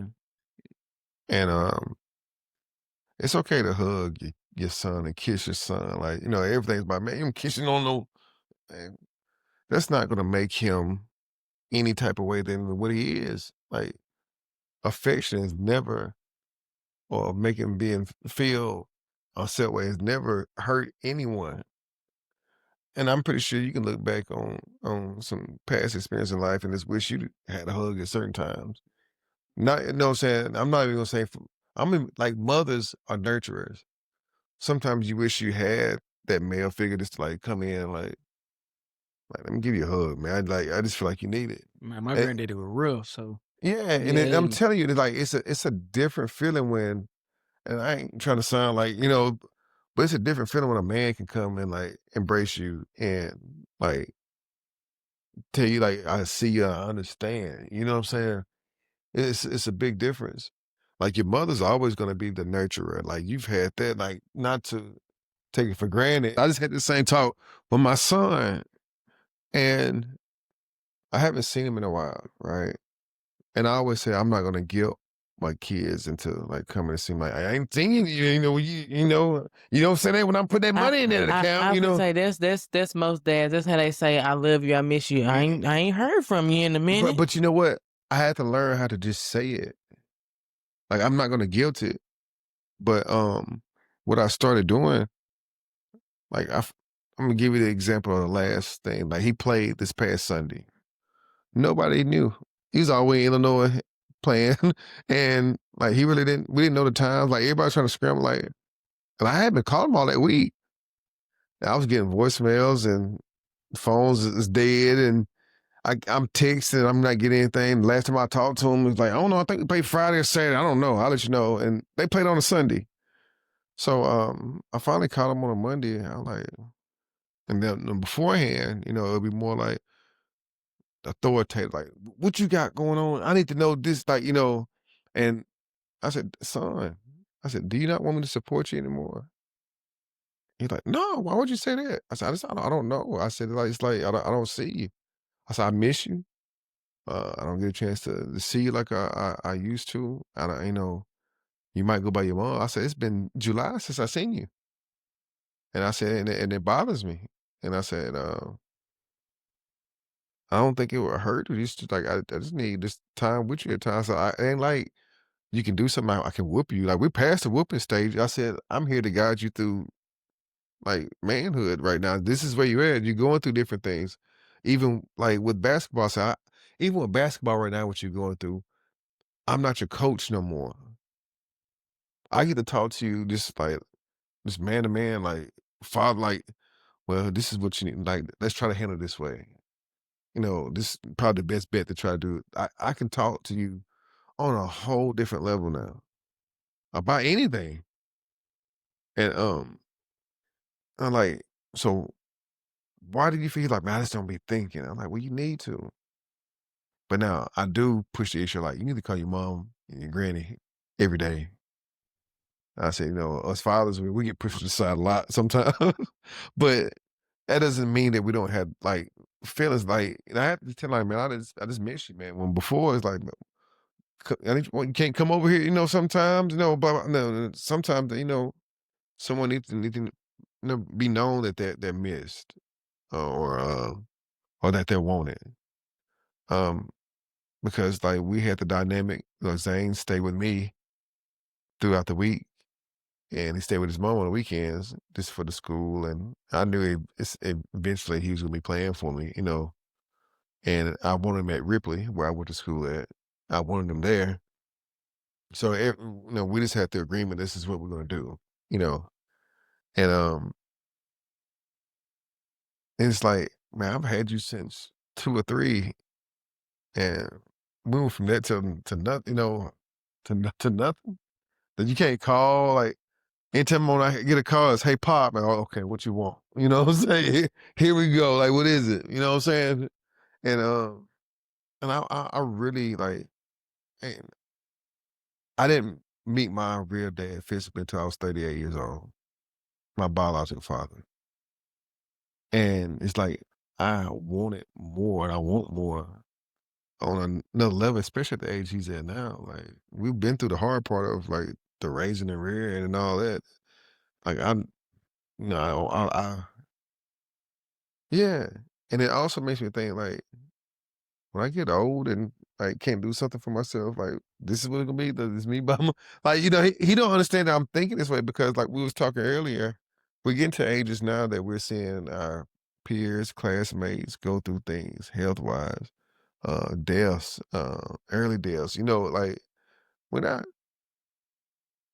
Tomorrow's not it's promised. not, it's not we don't have a date we can look at and say, "Okay, I still got 16 more weeks," like, and it's like he don't understand it yet because he's at the age where he's yeah, investment, and he just living. You know what I'm saying? What he's doing right now is important. And that's it. And then right now to me, he's been working his tail off to try to get where he wants to with college basketball. And I'm proud of him for it, but it's like I don't require much. Just give me a look. Just go fishing with me for like an hour. So do you feel like due to you raising him to be that soldier and that what's next mentality, that this is kinda the back end of that? I did. I did some of it. And the emotionless not thinking of nothing but what's in front. I I did do that, and he'll get it later, because he's very bright and he's emotionally intelligent, but he can't express it. And I hate I've actually told him I hate that I did some of the things. Not like I've abused him, but it's like I wish I could have been more affectionate at times because he didn't get it from his biological mother through the week. He had to wait till the weekend and go. Like, not saying that he was being mistreated, but every boy They, craves that mother. them boys, they get over on they move. Yeah, they crave that too. They They able do, to, because but I've seen it firsthand. you got to think about this. Like, if he's there and I being the authoritative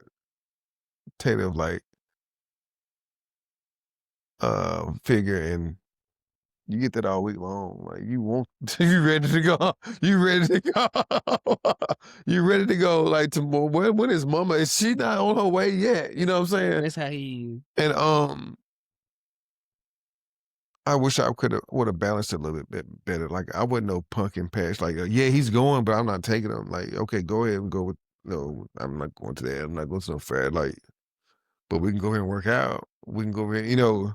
We can do these things. And I'm gonna be at this basketball game. I'm gonna be at this, when you're doing all this other, I'm gonna be at all this stuff. Like, I'm not missing out on that, but I missed out on some maybe the fun stuff that I should have been a part of.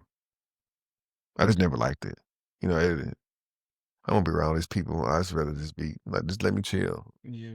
Like I get where you coming from, like not going to like pumpkin patches, because that's how it was when Easton was first born. I was like, man, I don't want to do that, but then You got I to. just had a moment where I was like, he ain't gonna be your little boy forever, because at one point I know he gonna be standing on his own 2 feet. So now I cherish that moment. We was able to go to Florida. I loved it. We got a pumpkin patch date this weekend, Right, so like right. yeah. Right.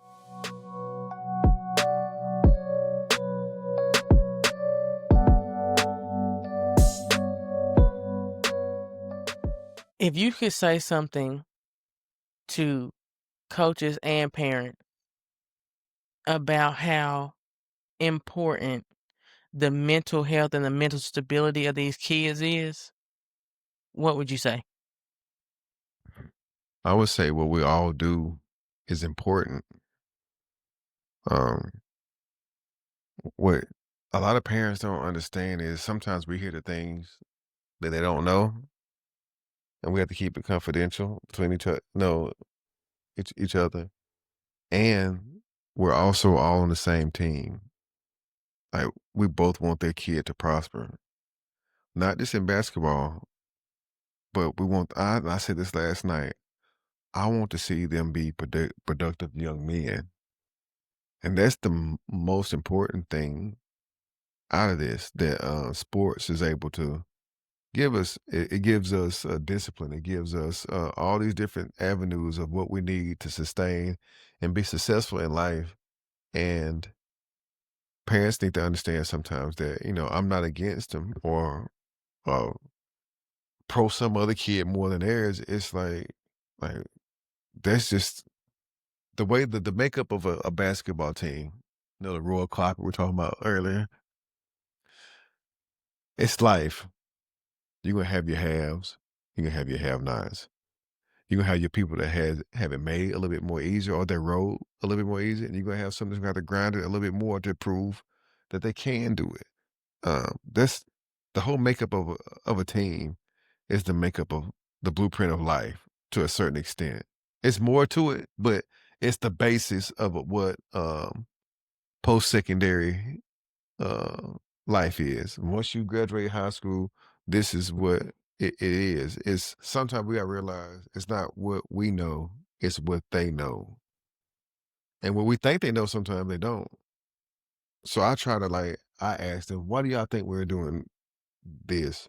Or what is this simulating? Or what I'm always asking them that so they can try to apply it to real life and understand, okay, this is where I'm at too, as far as my ability level or my shoot. Like if we're doing, we got a drill called Make Two. You got 2 minutes, you got to make two shots in every spot, 5 spots around the three. And I said, we've had guys in 2 minutes who go to the corner, come back, go back to the corner and come back. Would you think they're a green light shooter? Yes. I said, some of y'all can't get over there and back to the top. So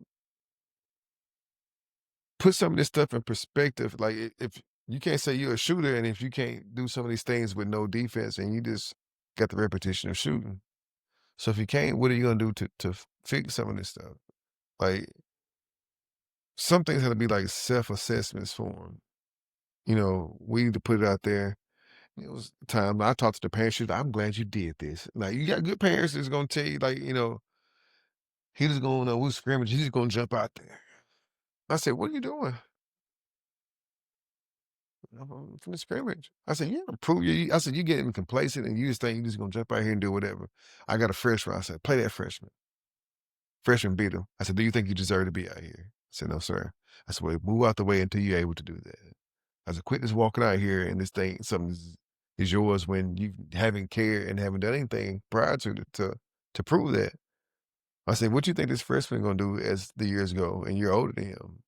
Get better. I said, so you better do something real quick because it's not like he's gonna go decline. Hopefully, I know. It's not like he's gonna decline anytime soon. When it comes to you expressing to them, how do you navigate expressing to them in the right manner per so many different personalities? Trying to get to know everybody's personalities to start out with, and that's hard. And to be honest, you're gonna mess up. There's no way that you can navigate through somebody's mental and know what's going on inside his head, your head. Like you're gonna mess up as a coach. There's no way that I can sit here and look you and honestly tell you, yeah, I got it right every single time the way I approached him. I didn't. And I know I didn't. Does it affect me? Yeah. But do I also know that There's no possible way I could be perfect with that. I also know that. Um, have I been like you at times and say, "Hey, you know what? I was wrong for the way how I handled that."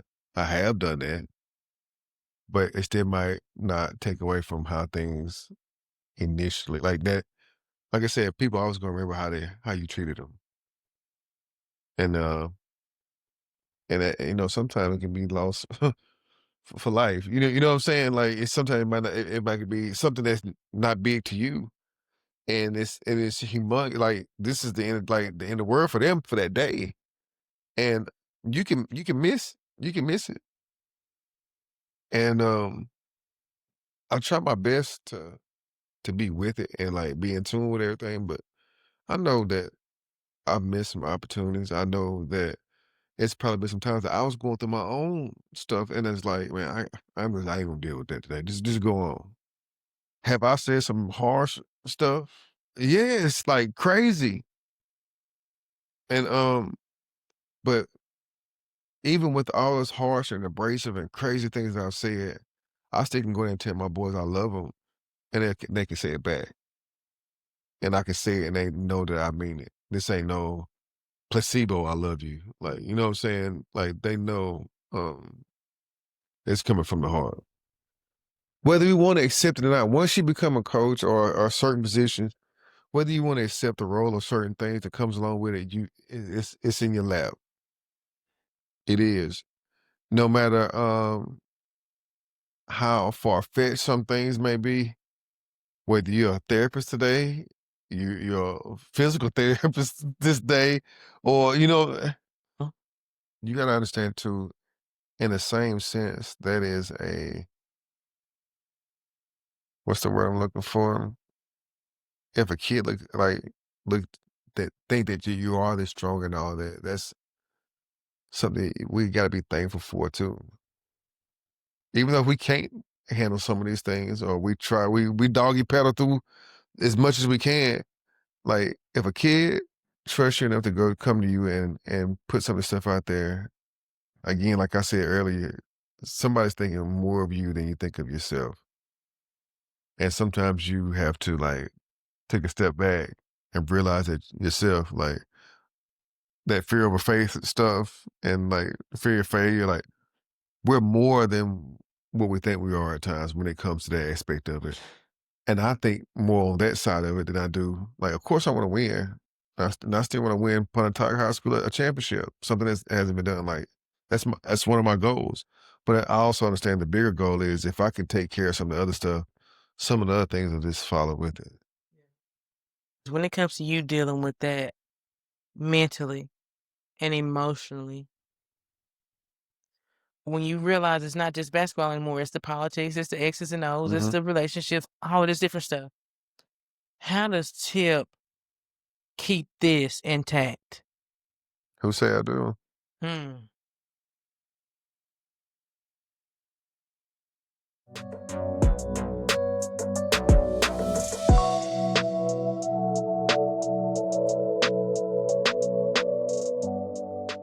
I'm gonna say this, and I'm gonna be as real as I possibly can right now. It's been moments in life.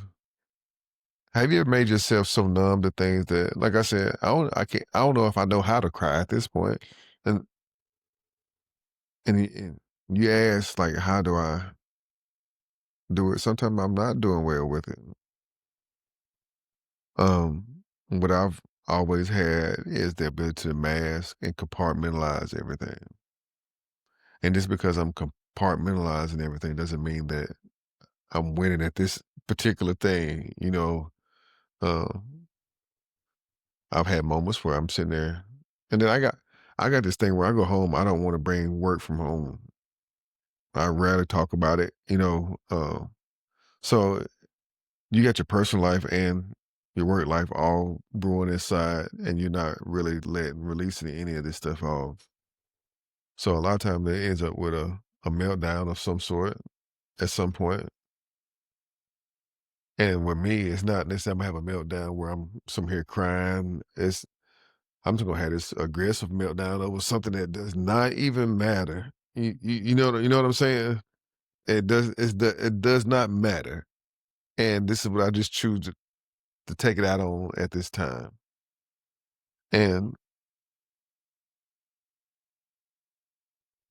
I'm still struggling with that now, honestly. And what I've been better about is like being more truthful about it. When before I just sit here and give you a great answer that sounds good, and honestly, as coaches, like a lot of us was damaged goods too, you know. And I've had some talk with other coaches. I'm like, man, I've never like I've made the statement. I was like, I would never do anything to harm myself. I was like, but I can see where people have gotten weak enough to do that. Like, I get it. I never say I don't see why would somebody do like I get it. You know what I'm saying? Life can life you. But you know, like I said, it'd be something I would never do. But I'd have been in some low places where it's like, man, I wish they wouldn't have did that. But man, I I I get it, and then it's crazy that like success and what other people think and what your kid like none of that matters at the in the grand scheme of things of when thing builds up and like you think you having a low.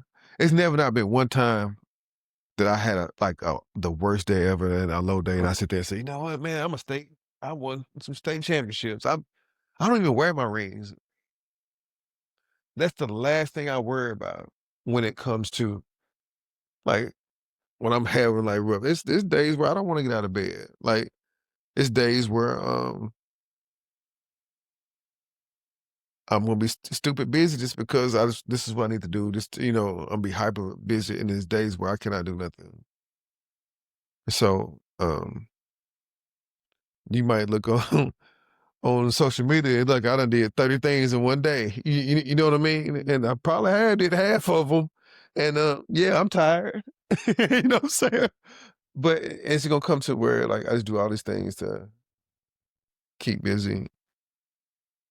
Just like I was like, I feel for my youngest son, like his number. I just want to be able to have a conversation with him. Something as simple as that. That could be the hurt for the day. The next hurt could be like, man, I like to have both my like all the kids. Where are all the kids? Like the kids ain't here no more. Like where everybody at? Empty nest syndrome. I guess you know what I'm saying. And it goes from there to where I guess I'm I'm not any better than as long as I can just put some money in the account. That's all I'm worth. I'm not worth being seen about. But I'll see about every single person that I possibly can. Strangers. A stranger can like I can lend out you this or that, and a stranger can get something and still mess over me, and I still have the heart and compassion to do it all over again, knowing that the last person that I helped just screwed me over. And I just feel like, I guess I'm the joke, but I still can turn around and do it again, and do it again, and do it again, just for some to say, man, he's a good dude, and for some to say it's fake. I'm doing it for the cloud, or for some to see it as a ticket. I'm just gonna bump his head and get what I want for the time being. Um, and I've been all three of those things, and I think the the thrive to be a good person is so complex that it's hard to even know where to start at when it in the grand scheme of things. Like, okay, I can help this person, and then when it's time that I need help, I don't even know how to even ask. And then I'm gonna go to work and I'm gonna be everything I can for those young men. And I don't have anything left, but I'm still going in there and being everything that I'm not and go home and have nothing left. Sometimes not for my own, not for myself, and where I don't even want to talk. I don't say a word. And that's as real as I can be about that situation. And somebody from the outside can look at it and think, man, he got everything together. And the whole time I'm struggling just like the next person. Do you feel like compartmentalism is conducive to your mental health, though? It's not, but that's how I've done things since I was a kid. When things didn't go right, I learned how to put this to the side and put this smile on and be the upbeat dude that can crack jokes to make you laugh and get things done, or not get things done, or figure out a way to around it to get it done. Is that something you want to change? um, I think first is like recognizing it. You have to recognize something before you can change it. And I think I have changed a lot. Like a lot of things was worse where this would probably wouldn't be talked about, especially not in a setting to where whoever can see it, the access of whoever can see it. But I think that's another thing with age thing. You know, I'm big on like you can't fix something until you know put it out there. But it's gonna be a hard thing to break because it's a long time to do certain things. But my thing is right now is to strive to be a better version every day. And will we stumble back sometimes? Yeah, we will. But my goal is to be better than I was yesterday and try to fix some of the things that I pass along to maybe like my sons or whoever I've been around. Because I'm pretty sure, just like you said, you live long enough, you're gonna be the villain in somebody's story. And I'm pretty sure I haven't been. Uh, Last thing, talking to Zane, and I was like, pretty much talking about the being a villain in somebody's story. And I said, I've been, the villain, I've been a superhero, and then both of them are right. And he's like, how was that? Why? I said, because everybody has an opinion of you. And some opinions are skewed and maybe not true, but some is in the interaction that you've had with somebody. And whatever your interaction with that particular person is, that's their version of you. That's their version of it. Like what you might be, man, yes, that's a solid guy. Or man, who he think he talked to me like that, what I'm saying? It could be, it could be either way. And it took me a long time to like I always wanted to be like the superhero, the good guy. And it took me a long time to understand that in every every Marvel movie, the good guy, the villain's always the good guy first, before he turn to a villain. And then, and it's okay if some people think I am the villain, or it's okay if they have this perspective of me. I can't control every aspect of everybody's opinion. I can only try to move in the best interest that I possibly can and hope that I leave a positive foot trail somewhere. And if not, I I can't keep trying to go back and erase those footprints and trying to draw all over for that person. I just got to just keep moving forward and hope that I have more positive footprints than negative, right? So, um, yeah, that's kind of it right there. I do want to say we appreciate you coming through, Coach. Yeah, For sure. Good yeah, luck on your season.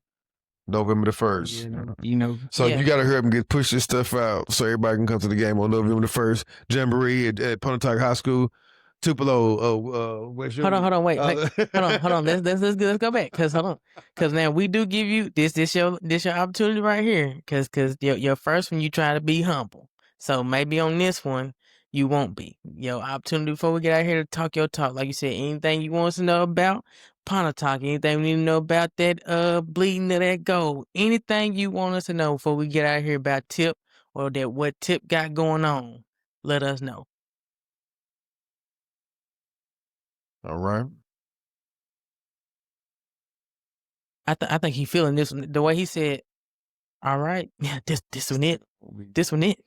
Yeah, you gonna be modest and political. One thing that Bring the Ashland. Look, I tried to hype him up. Bring the Ashland. Hey man, I need me some little Egypt. Give me some cross the river. Bring the over here. Ashland. You know what I'm I saying? don't want no politic answer. I want that You know what I'm Ashland saying? talk. Come on, what give it I've to me. learned is that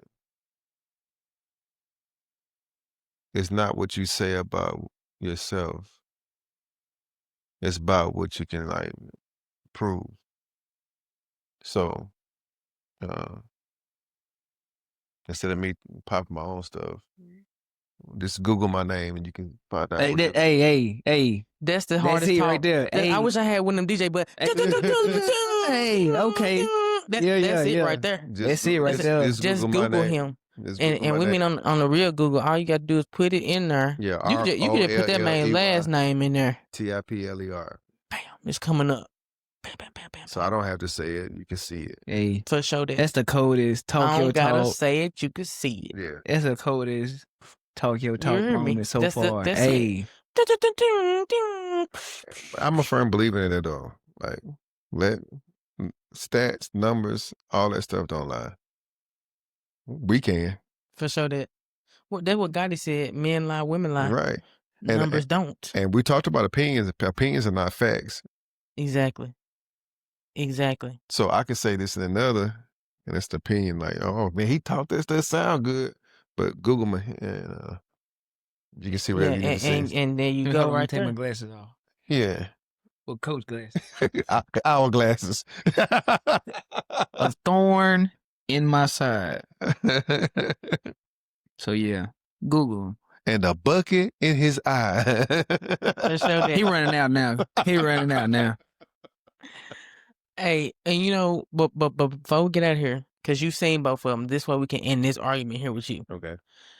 Tae said that in order for them to beat the team that y'all had, that the game plan. Go ahead. The game plan would be for him to lock down Tip. You can do it. No, that wasn't the game plan.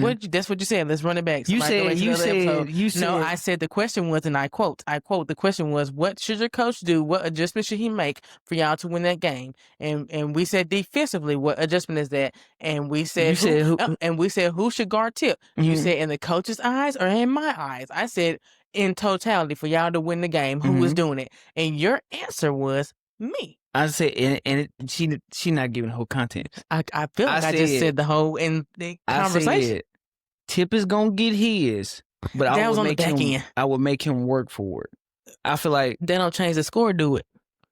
I'm gonna tell you this, and he was. Hey, that man was. I give Tipler all his credit. He averaged 30 points. Yes, man was a bucket. My thing is, and this is no knock on you because you know we both short. We talked about that. He's going to shoot over top of you all night long. Because 6-footers was guarding him all the time. So you weren't going to have